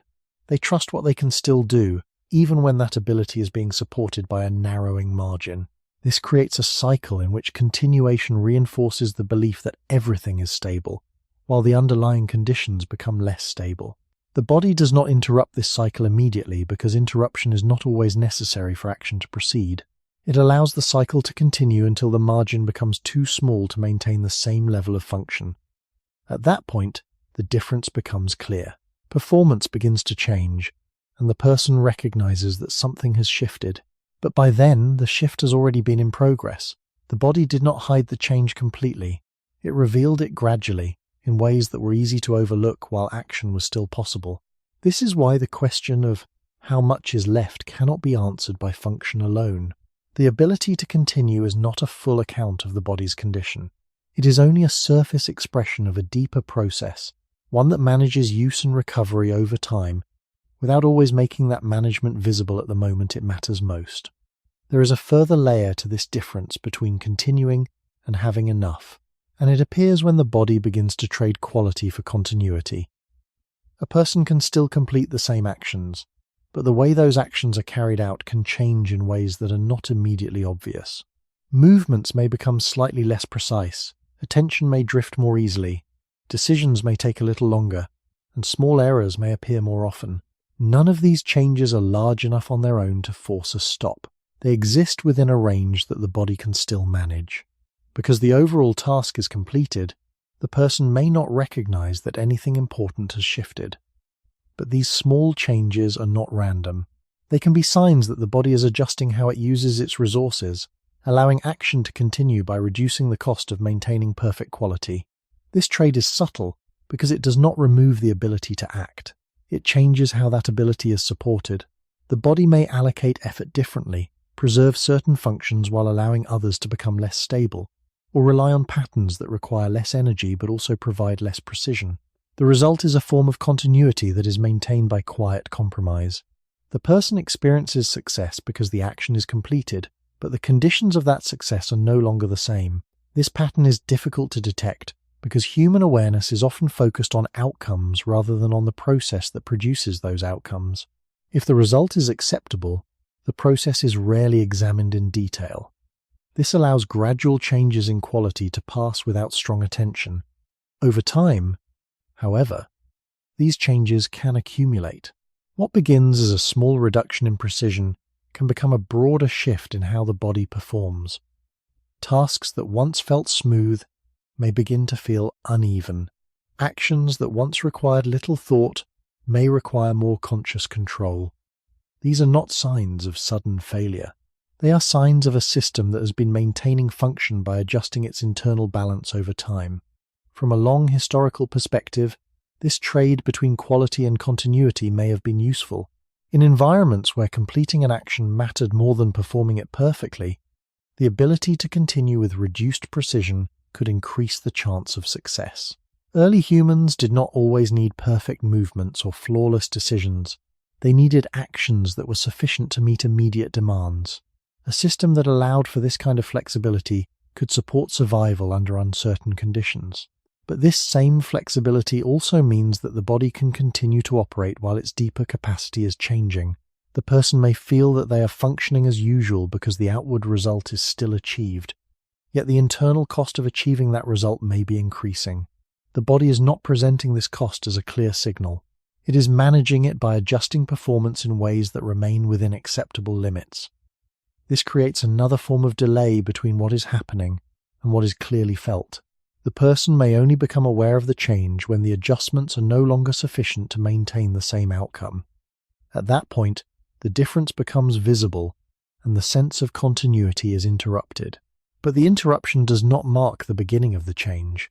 It marks the point at which the accumulated adjustments can no longer hold the system in balance.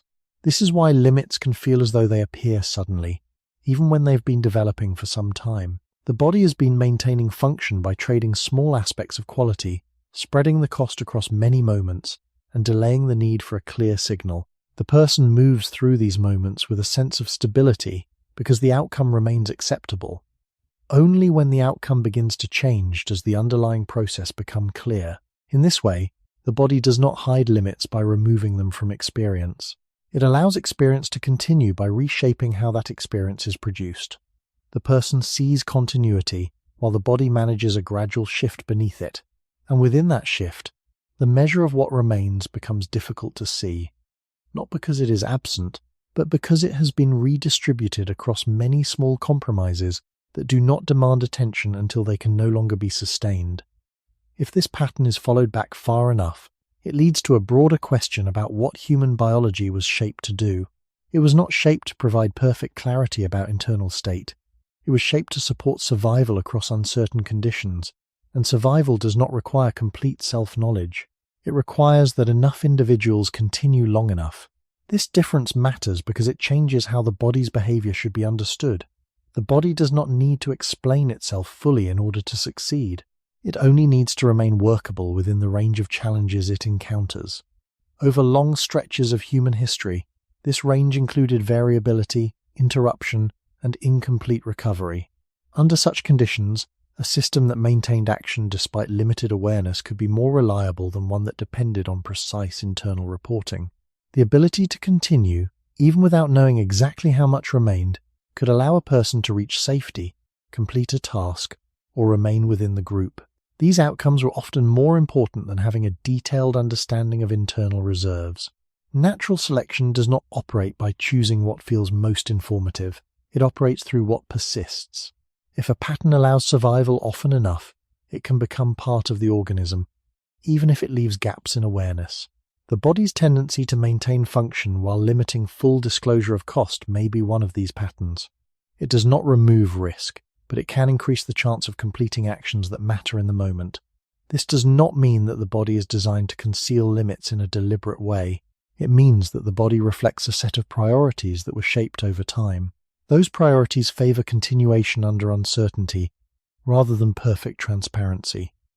When viewed in this way, the question of why the body hides how much is left becomes less about error and more about trade. The body trades clarity for continuity. It allows a person to act within a range that is not fully defined, and only later reveals the edges of that range. This trade would not have been unusual in the environments where humans lived for most of their history. Conditions were rarely stable enough to allow careful measurement before action. Decisions had to be made with partial information, and the body's signals were part of that incomplete picture. A system that required full clarity before allowing action could have been less effective in such conditions. It might have led to hesitation at moments when continuation was still possible and necessary. By contrast, a system that allowed action to proceed, even without full awareness of cost, could support survival more consistently. The consequence of this trade is that awareness often arrives after use. A person may only recognize the extent of a limit once they are close to it or have already crossed it. This is not because the body failed to signal, but because the signals were managed in a way that preserved action first. The modern expectation of constant self-awareness may not align with this older design. People may expect to know exactly how much they can use without consequence, but the body does not provide that level of precision. It offers guidance, not measurement. It allows movement within a range that is only partially visible. This can create a sense of uncertainty, especially in a world where people are encouraged to monitor and optimize their condition. But that uncertainty is not new. It has been part of the human condition from the beginning. The body has always operated with a balance between what is revealed and what is held back. It provides enough information to continue, but not enough to remove all doubt. And in that space of partial knowledge, human life has unfolded, shaped by a system that favors persistence over perfect understanding, and that allows the present to remain active even when the full account of that activity is not yet known. Another way to understand this trade is to consider how little certainty was available in the environments where human life took shape. Decisions often had to be made without knowing the full outcome. A person could not always know how far a journey would extend, how long food would last, or how conditions would change before the day ended. In such a setting, waiting for complete internal clarity before acting would not always have been possible. Action had to begin before certainty arrived. The body, as part of this process, could not depend on a precise and continuous report of its own limits. It needed to support movement within uncertainty. This does not mean that caution was absent. It means that caution operated within a system that also allowed continuation. The body could signal strain, but it did not necessarily present a full calculation of future cost. It offered guidance that was sufficient to avoid immediate breakdown, while leaving the broader question of sustainability less defined. This pattern can be seen in how people respond to effort even now. A person may feel a degree of strain and still choose to continue, not because they are unaware of discomfort, but because the discomfort does not clearly indicate an immediate boundary. The body allows this continuation because the signals remain within a manageable range. The person acts within that range, often without a clear sense of how far it extends. This is where the difference between immediate safety and long-term balance becomes important. The body can often maintain immediate safety, preventing sudden failure in the present, while still allowing a longer-term imbalance to develop. This imbalance is not always visible at the time it is forming. It becomes clearer later, when the accumulated effect begins to shape how the body responds. From an evolutionary perspective, this separation between immediate and long-term outcomes may have been acceptable. Survival did not require perfect long-term optimization in every moment. It required enough successful moments to sustain life across time. A system that favored immediate function, even at the cost of less precise long-term awareness, could still support this outcome. The body did not need to calculate the full future consequence of each action. It needed to remain workable across many actions, adjusting as conditions changed. This helps explain why the body does not always provide a clear boundary between what can be done and what can be sustained. The boundary is not fixed. It depends on many factors, including recent use, current condition, and available recovery. Because these factors are constantly changing, the body cannot present a single, stable limit. Instead, it allows a range of action that is flexible but not fully defined. The person moves within this range, guided by signals that indicate when continuation is becoming more difficult, but not necessarily when it is becoming unsustainable in the long term. This flexibility is useful in uncertain conditions, but it also creates a delay in understanding. A person may continue to act within a range that feels safe, only to discover later that the cost of that action has extended beyond what can be easily restored. The body did not prevent the action because it was still possible. It did not fully reveal the cost because the cost was distributed over time. This creates a form of partial knowledge that is enough to guide immediate behavior, but not enough to fully predict future state. In modern life, where people often seek clear limits and predictable outcomes, this can feel like a limitation of the body itself. But it may be more accurate to see it as a reflection of the conditions in which the body was shaped. It is a system built to operate without complete certainty, to act within a range that is only partly visible, and to reveal its limits gradually rather than all at once. There is also a quieter implication of this long evolutionary pattern.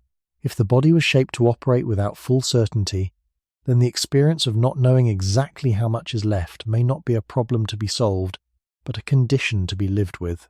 The body does not appear to offer a fixed boundary that can be read in advance. It offers a moving range, one that shifts with use, rest, environment, and time. Within that range, a person can act, adjust, and continue, but they cannot fully map its limits before reaching them. This is not because the body lacks information. It is because the information is not organized in a way that provides complete foresight. Instead, it becomes clearer as it is approached, often only when the conditions supporting action begin to narrow in a way that can no longer be ignored. This creates a form of experience that is different from what many people expect. In modern thinking, there is often an assumption that systems should provide clear indicators before reaching a limit. A device shows its remaining capacity. A structure reveals signs of strain before failure. A schedule can be measured and adjusted in advance. But the human body does not fully follow this model. It is not built to present a continuous and precise account of what remains.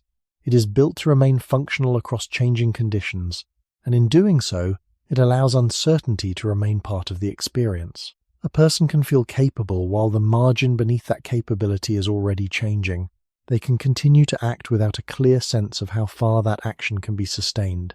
This does not mean the body is silent. It means the signals it provides are shaped to guide behavior in the present rather than to predict the future in exact terms. Because of this, limits are often discovered through experience rather than predicted in advance. A person learns where a boundary lies by approaching it, not by reading it from within. The body does not provide a complete map. It provides a terrain that becomes known gradually. Each action, each period of effort, each cycle of use and recovery adds to that understanding, but only after the fact. In the moment, the person is moving within a space that is only partly visible. This pattern would have been consistent with the long human past. Early humans did not have access to precise measurement of internal state. They lived within a process of trial, adjustment, and continuation. The body supported this process by allowing action within a flexible range, revealing its limits gradually rather than all at once. This gradual revelation did not remove risk, but it allowed life to proceed in conditions where certainty was not available. There is also a deeper consequence of this design.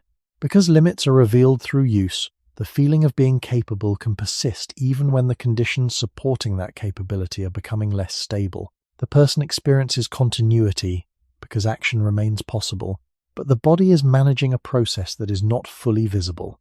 It is balancing use and recovery, shifting resources, and adjusting to changing conditions in ways that are not presented as a clear narrative. This creates a delay between what is happening and what is understood. The person may only recognize the extent of a change when it begins to alter what they can do. By that point, the process has already been unfolding for some time. From this perspective, the body does not hide its limits in a simple sense. It places them within a system that unfolds across time, where understanding comes later than action. The question of how much is left cannot be answered in a single moment, because the answer is not fixed. It depends on how the body has been used, how it has recovered, and how it is currently adapting. These factors are constantly changing, and the body reflects that change by offering a sense of capability that is always relative rather than absolute. A person does not experience a stable reserve. They experience a moving condition that feels stable until it is not. This can make the experience of limits feel uncertain or even unfair. A person may believe that they understand their capacity, only to find that it has shifted without clear notice. But this uncertainty is not an error in the system. It is part of how the system functions. The body was not shaped to provide complete predictability. It was shaped to remain workable across unpredictable conditions. It allows action to proceed without requiring full knowledge, and it reveals its boundaries gradually as those boundaries are approached. In this way, the body does not simply hide how much is left. It makes that knowledge dependent on experience. It allows a person to live within a range that is only partly visible, where the full extent of capacity is understood only through use. And within that process, the question of how much remains is never fully answered in advance. It stays open, shaped by time, shaped by action, and shaped by a system that favors continuation, even when understanding must arrive later. There is a moment that many people recognize, even if they cannot easily explain it. It is the moment when something that once felt ordinary begins to feel different. Not dramatically different, not in a way that forces an immediate stop, but in a way that quietly changes the experience of doing it. A familiar task takes slightly more effort. A routine that once felt smooth now requires more attention. A level of activity that once passed without notice now leaves a trace that lingers longer than expected. These moments are often treated as small variations, temporary changes that will pass. But they can also be the first clear signs of a process that has been unfolding long before it became noticeable. What makes these moments difficult to understand is that they rarely arrive with a clear beginning. The person does not usually feel the exact point when something started to shift. Instead, they notice the difference only after it has become large enough to stand out against the background of normal experience.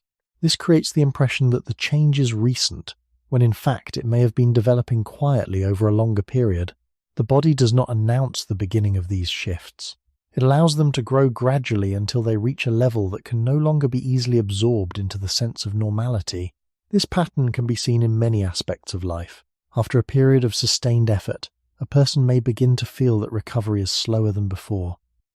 After a stretch of interrupted sleep, the body may respond differently to the same level of demand.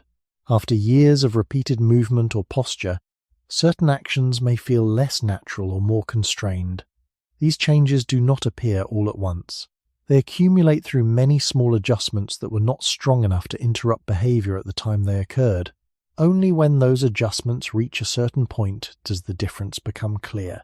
From a longer human perspective, this delayed recognition is not unusual. The body has always operated in a way that allows continuity before clarity. It maintains the ability to act, to move, and to respond, even while conditions beneath that ability are changing. The person experiences this as stability, because life continues in a familiar pattern. But stability in experience does not always reflect stability in capacity. The body may be adapting, redistributing effort, or carrying forward what has not been fully restored, all while preserving a sense of normal function.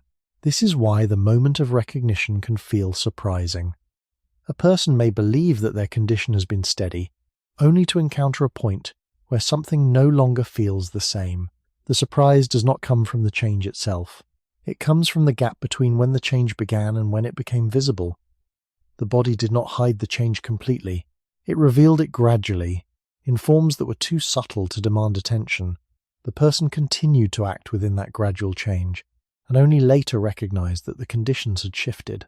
There is also an important detail in how these moments are interpreted. People often look for a single cause, a specific event that explains why something now feels different. But in many cases, the change is not the result of one moment. It is the result of many moments that did not stand out on their own. The body has been adjusting over time, and the visible difference is the outcome of that accumulation. This makes it difficult to trace the change back to its origin. The origin is not a point. It is a process. This process reflects the same pattern that has appeared throughout the body's behavior. It allows action to continue, while change develops beneath awareness. It delays clear recognition until that change becomes large enough to affect function more directly.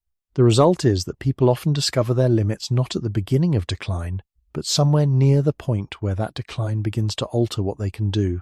In this way, the body does not present its limits as early warnings that are easy to identify. It allows those limits to approach gradually, revealing them only when they begin to matter in a way that cannot be ignored. The person lives within a sense of continuity, moving from one day to the next, until a difference appears that cannot be fully explained by the present moment alone. And in that difference, they begin to see that something has been changing for longer than they first realized, even though the body allowed them to continue as if it had not. There is also a particular kind of moment that reveals this pattern more clearly, and it often appears after a period of interruption. When a person pauses from a routine, whether due to rest, illness, travel, or simply a change in schedule, they sometimes return to find that something feels different. An activity that once felt effortless now requires more attention. A pace that once felt natural now feels slightly harder to maintain. The body still functions, but the ease that once accompanied that function is no longer the same. This can feel surprising, especially if the interruption itself did not seem severe. The person may wonder why something that was once stable now feels altered. But the interruption is not always the cause. It can be the moment that reveals what was already changing. While the routine was ongoing, the body was maintaining continuity. It was allowing the person to perform the same actions, even if the conditions supporting those actions were gradually shifting. The person experienced this as stability because the outward pattern did not change. But when the routine is interrupted, that continuity is broken. The body is no longer supported by the same pattern of repeated use. When the person returns to the activity, the difference becomes easier to notice. The interruption creates contrast, and that contrast makes the underlying change visible. This helps explain why many people feel that their limits appear suddenly after a break. They may believe that the break caused the change, when in fact the break only made the change easier to see. The body had already been adjusting, but those adjustments were absorbed into the flow of daily repetition. Without interruption, there was no clear point of comparison. Everything felt continuous, even though the conditions beneath that continuity were evolving. When the pattern is paused, the comparison becomes possible. The person can feel the difference between what was and what is, and that difference can seem larger than expected. This moment of recognition is important because it shows how much of the body's change can remain hidden within routine. As long as the same actions are repeated, the body can maintain a sense of familiarity, even if those actions are being supported in a slightly different way. The person continues to act, guided by the expectation that things are as they were before, but the body may already be operating under new conditions, using more effort, recovering more slowly, or relying on different forms of support. These changes do not interrupt the routine at first. They are carried within it. Only when the routine is broken does the difference become clear. This pattern reflects a deeper feature of human experience. The body reveals change most clearly when there is contrast. Without contrast, gradual shifts can remain difficult to detect. In earlier human environments, contrast was more common. Changes in activity, temperature, light, and availability created natural points of comparison. In modern life, where routines can remain stable for long periods, those points of comparison are less frequent. As a result, the body's changes can remain less visible until something interrupts the pattern. This is another way in which the body can seem to hide how much is left. It allows change to remain embedded within continuity, revealing it more clearly only when continuity is broken. The person experiences this as a sudden difference, but the difference is not new. It is the result of a process that has been unfolding quietly, supported by a system that maintains action while gradually adjusting the conditions that make that action possible. There is one more kind of moment that reveals this pattern, and it often appears not during effort, but after it. A person may complete something demanding and feel that they have managed it well. The action is finished, the immediate task is behind them, and there is no strong signal of failure. In that moment, it is easy to believe that the body has handled the demand without consequence, but as time passes, something begins to change. The body may feel heavier than expected, focus may become less steady, or a quiet fatigue may settle in that was not present before. These changes can feel disconnected from the earlier effort, as if they belong to a different time, yet they are part of the same process. The body allowed the effort to be completed, and only afterward made the cost more visible. This delay is subtle, but it changes how limits are understood. The person experiences success first and consequence later, which can make it difficult to link the two. This pattern is not limited to intense situations. It can appear in ordinary daily life, in the way small efforts accumulate and only later become noticeable. A person may move through a series of tasks without strong discomfort, and only at the end of the day feel the full effect of what has been done. The body does not present a running total of cost. It allows each action to feel manageable on its own, even as those actions are building on each other. The person experiences continuity because each step is within their ability, but the total effect of those steps may be greater than it seemed while they were being taken. This creates a separation between experience in the moment and understanding over time. The body supports actions step by step, and only later presents a more complete picture of what those steps required. From a longer perspective, this makes sense. Human life did not unfold in conditions where every cost could be tracked as it occurred. Action often had to be completed before its consequences could be fully understood. The body appears to reflect this by allowing effort to proceed within a manageable range, revealing the broader effect only after the immediate demand has passed. This allows continuity in behavior, but it also delays clarity. The person may not recognize how much has been used until the opportunity to adjust has already passed. This delay can make limits feel as though they appear without warning, when in fact they have been approached through many small, manageable steps. Each step felt acceptable, but together they moved the body closer to a boundary that was not clearly visible in advance. The moment of recognition comes later, when the accumulation of those steps begins to affect how the body feels and responds. This is another way in which the body can seem to hide how much is left. It does not interrupt each action with a full account of its cost. It allows action to continue in sequence, preserving a sense of control and stability while quietly carrying forward the effects of that action. Only when those effects reach a level that can no longer be absorbed does the body bring them into clearer awareness. By then, the process is already complete. The person looks back and tries to understand when the change began. But the answer is not in a single moment. It is spread across many moments that felt ordinary at the time. This makes the boundary difficult to locate. It is not marked by a clear signal at the beginning. It is revealed at the end, when the difference between what was done and what remains can finally be felt in a way that cannot be ignored. There is a deeper layer to this question that does not appear immediately when thinking about energy or strength. It is the idea that what is being used is not only what the body can do today, but also what it can return to tomorrow. The body does not simply spend energy in isolated moments. It draws from a capacity that includes the ability to recover, to adapt, and to return toward a previous state after being pushed away from it. When this capacity begins to narrow, the change is not always visible in the same way as fatigue or weakness. A person can still act, still complete tasks, still move through the day with a sense of continuity, while the space for recovery is quietly becoming smaller beneath that continuity. This makes the question of how much is left more complex than it first appears. It is not only about how much energy remains in the present moment, it is also about how much of the body's ability to renew itself after use is still intact.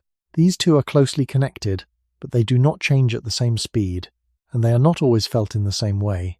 A person may feel capable enough to continue today, but the cost of that continuation may only become visible in how the body responds afterward.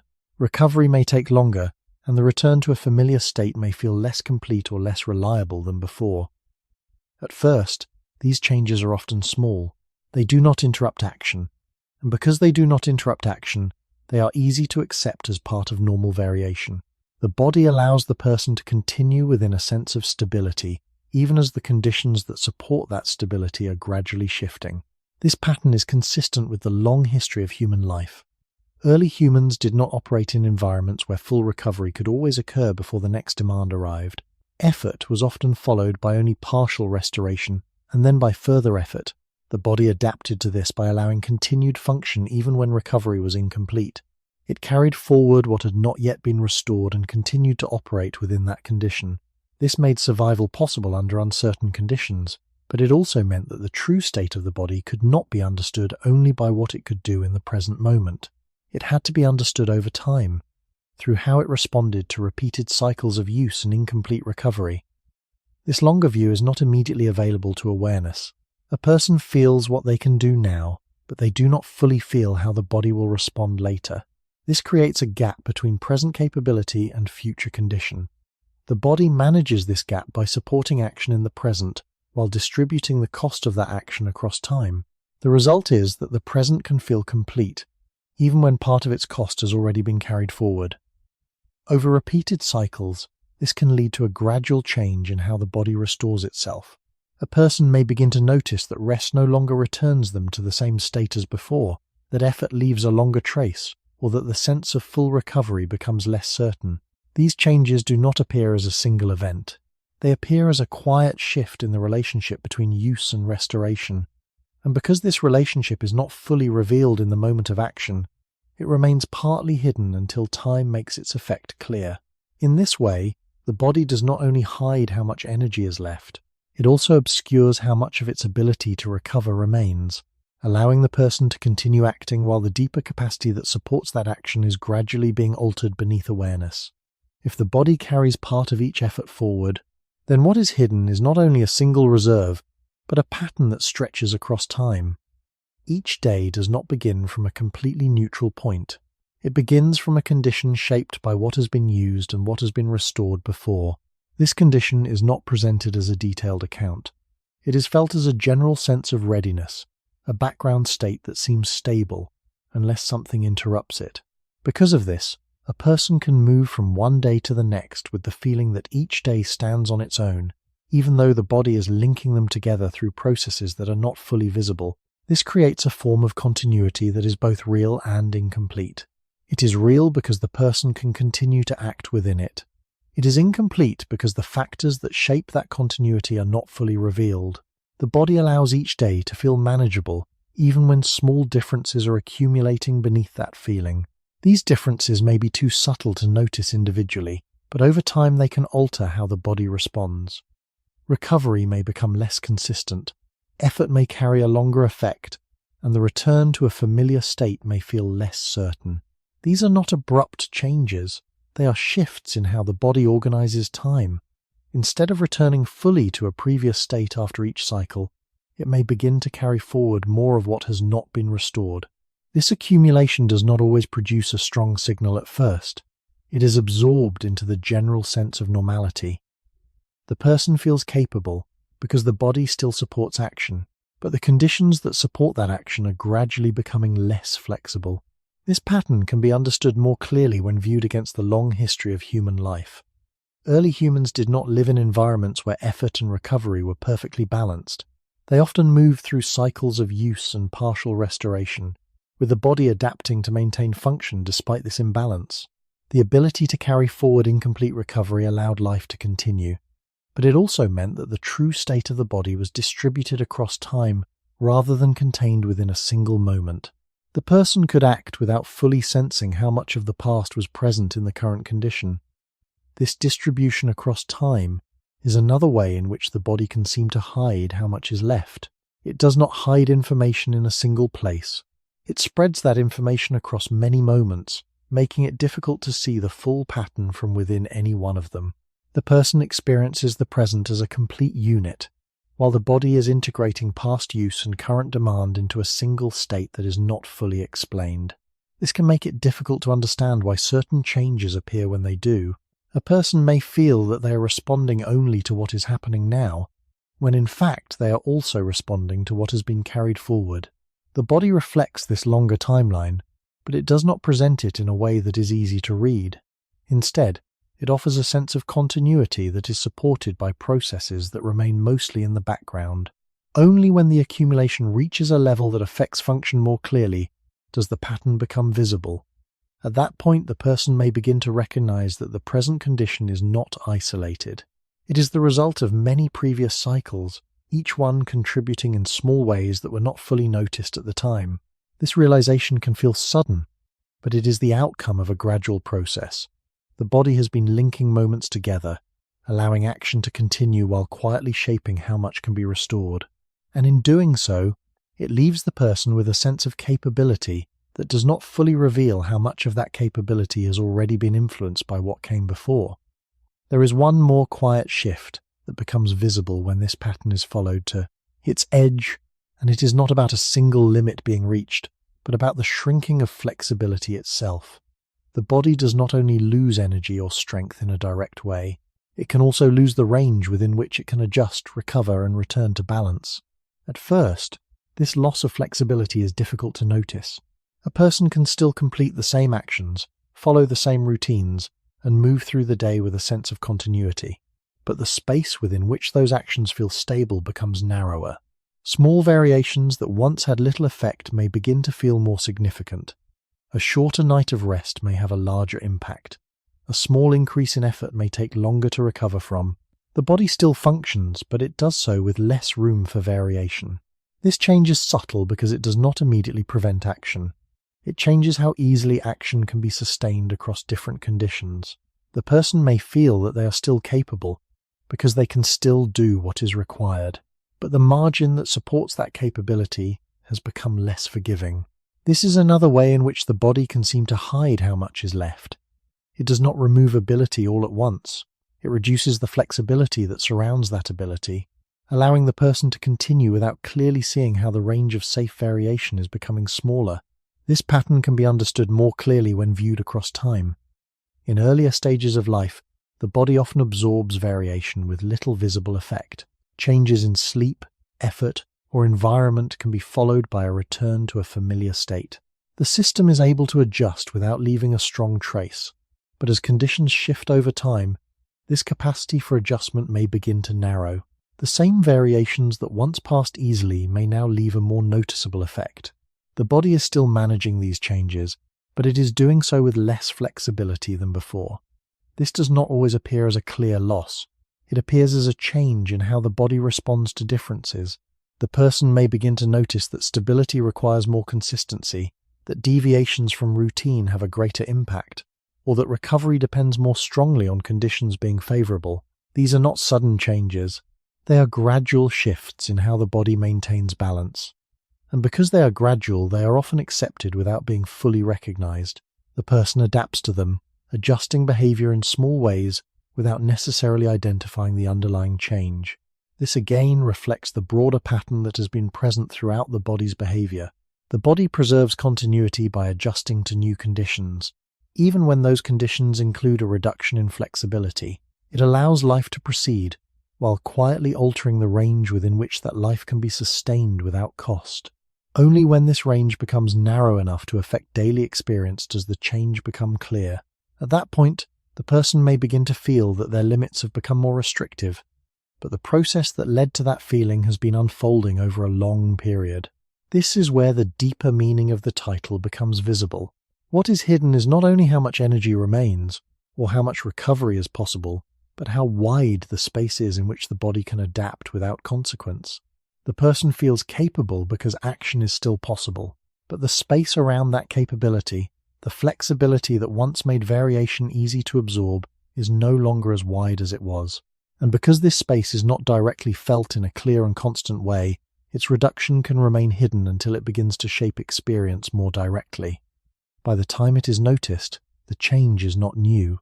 It is the result of many small adjustments that have gradually altered how much the body can tolerate, how easily it can recover, and how far it can move without encountering its limits.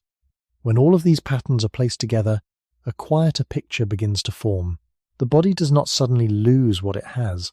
It continues to function while gradually changing the conditions that make that function possible. A person can move, think, work, and live within a sense of continuity, even as the deeper margin that supports those actions is shifting beneath awareness. This is why the question of how much is left does not have a simple answer. It is not hidden in a single place. It is spread across time, across systems, and across the difference between what is felt and what is happening. The body offers a sense of capability that is real, but that capability is always relative. It depends on what has been used, what has been restored, and how much flexibility remains. Because these factors are constantly changing, the feeling of being fine cannot be taken as a complete measure. It is a moment within a longer process. This does not mean that the body is misleading in a deliberate way. It means that it is organized around continuation. It allows life to proceed without requiring full awareness at every step. This allows stability in experience, but it also means that understanding often arrives later than action. A person learns about their limits not only by observing them, but by encountering them.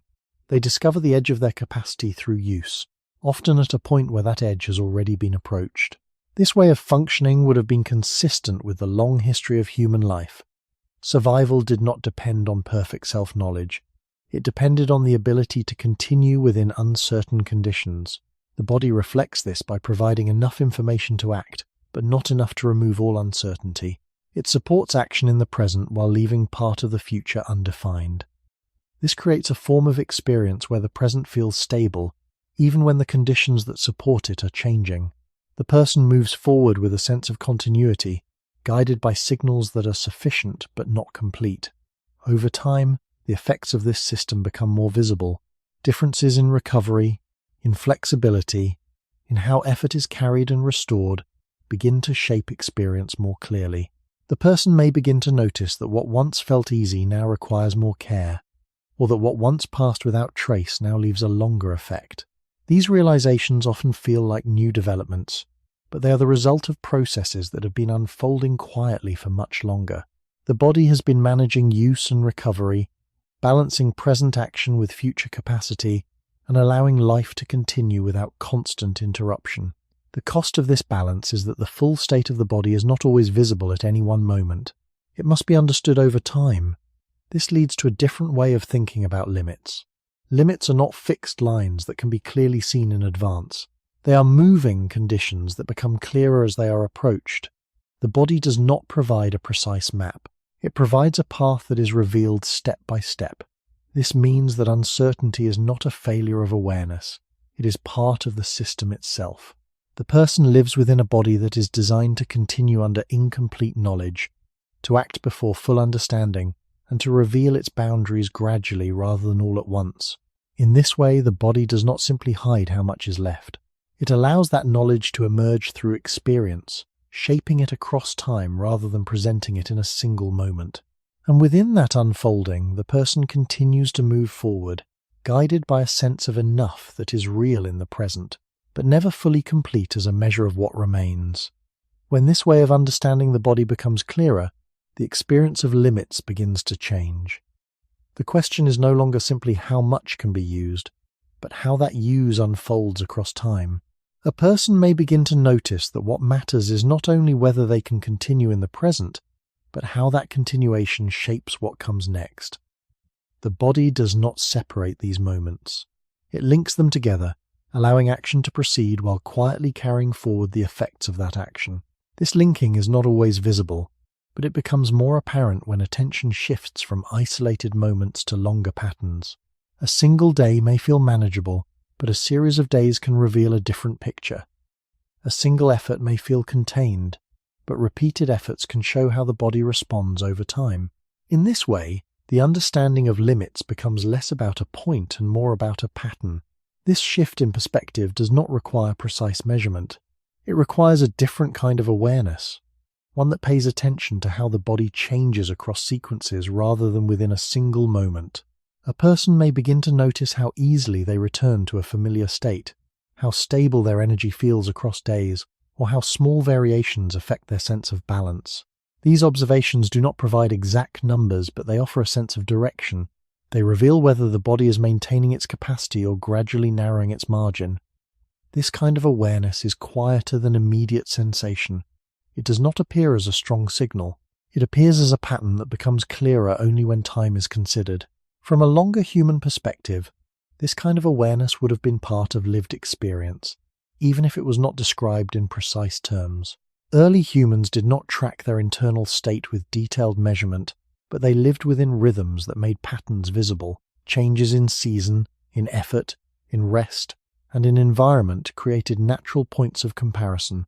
These points allowed the body's responses to be felt over time, not just in isolated moments. In modern life, where many of these variations are reduced, this longer view can become less visible. The person may focus on what they can do now, without noticing how that ability is changing across days or weeks. This can make the body's limits feel unpredictable, when in fact they are following patterns that are simply harder to see. Recognizing this does not remove uncertainty. The body still does not provide a complete account of what remains, but it changes how that uncertainty is understood. Instead of expecting a clear boundary to appear in advance, a person can begin to see limits as something that becomes clearer through repetition and comparison. The body reveals itself through its responses over time. It shows how it adapts, how it recovers, and how it carries forward what has been used. These signals are not always strong in the moment, but they are consistent when viewed across a longer span. This perspective also brings a quieter message. The body is not designed to be fully known in advance. It is designed to be lived with.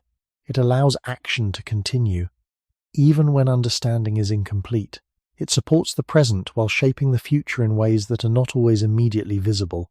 This can feel like a limitation, but it is also part of what has allowed human life to persist across uncertain conditions.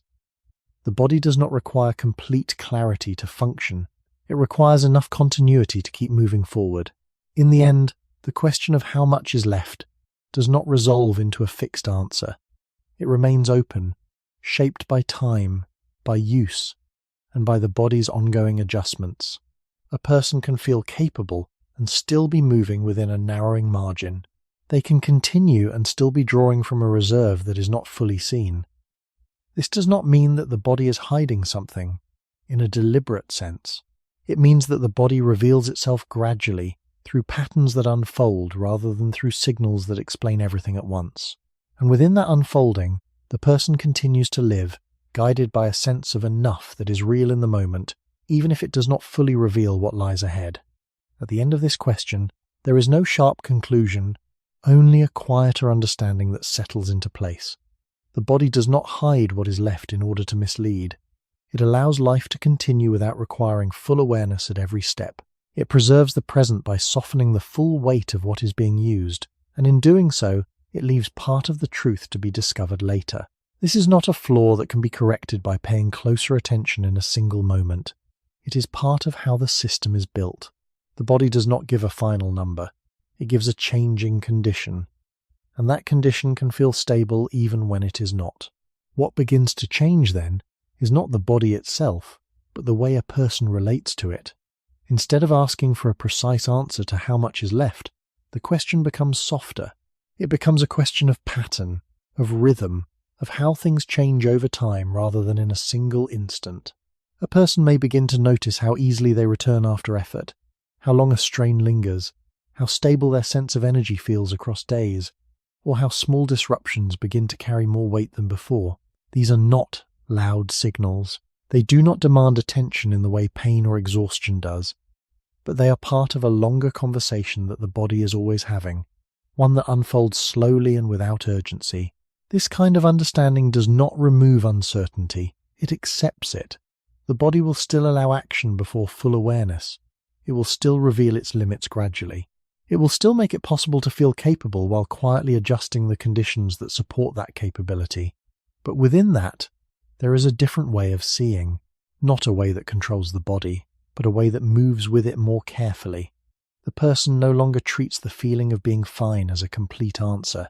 They begin to see it as one moment within a longer process, one that includes what has been carried forward and what will be revealed later. From the beginning of human life, this has always been the case. People have lived within bodies that could continue before they could fully understand. They have acted within limits that were not clearly visible until they were approached. The body has always been both supportive and incomplete in what it reveals. It offers enough to move forward, but not enough to remove all doubt. And yet, this has not prevented life. It has allowed it. The ability to continue without full certainty has been part of what made survival possible across long and uncertain histories. So the question remains, but it changes in tone. It is no longer a question that expects a precise answer. It becomes a question that stays open, one that is carried alongside experience rather than resolved before it. How much is left is not something the body will state clearly in advance. It is something that becomes known gradually, through how the body responds, through how it recovers, and through how it changes across time. And perhaps that is the quiet point at which everything returns. The body is not a system that waits to be fully understood before it allows life to continue. It is a system that allows life to continue first, and understanding to follow later. It keeps the present moving, even when the future is not fully seen. It gives enough, but never everything. And in that space between what is felt and what is known, a person lives, acts, and moves forward, never quite certain of where the limit is, only that it will become visible when it has already been approached. So if the body does not tell you clearly how much you have left, what does it mean to keep going without ever fully knowing where the edge truly is?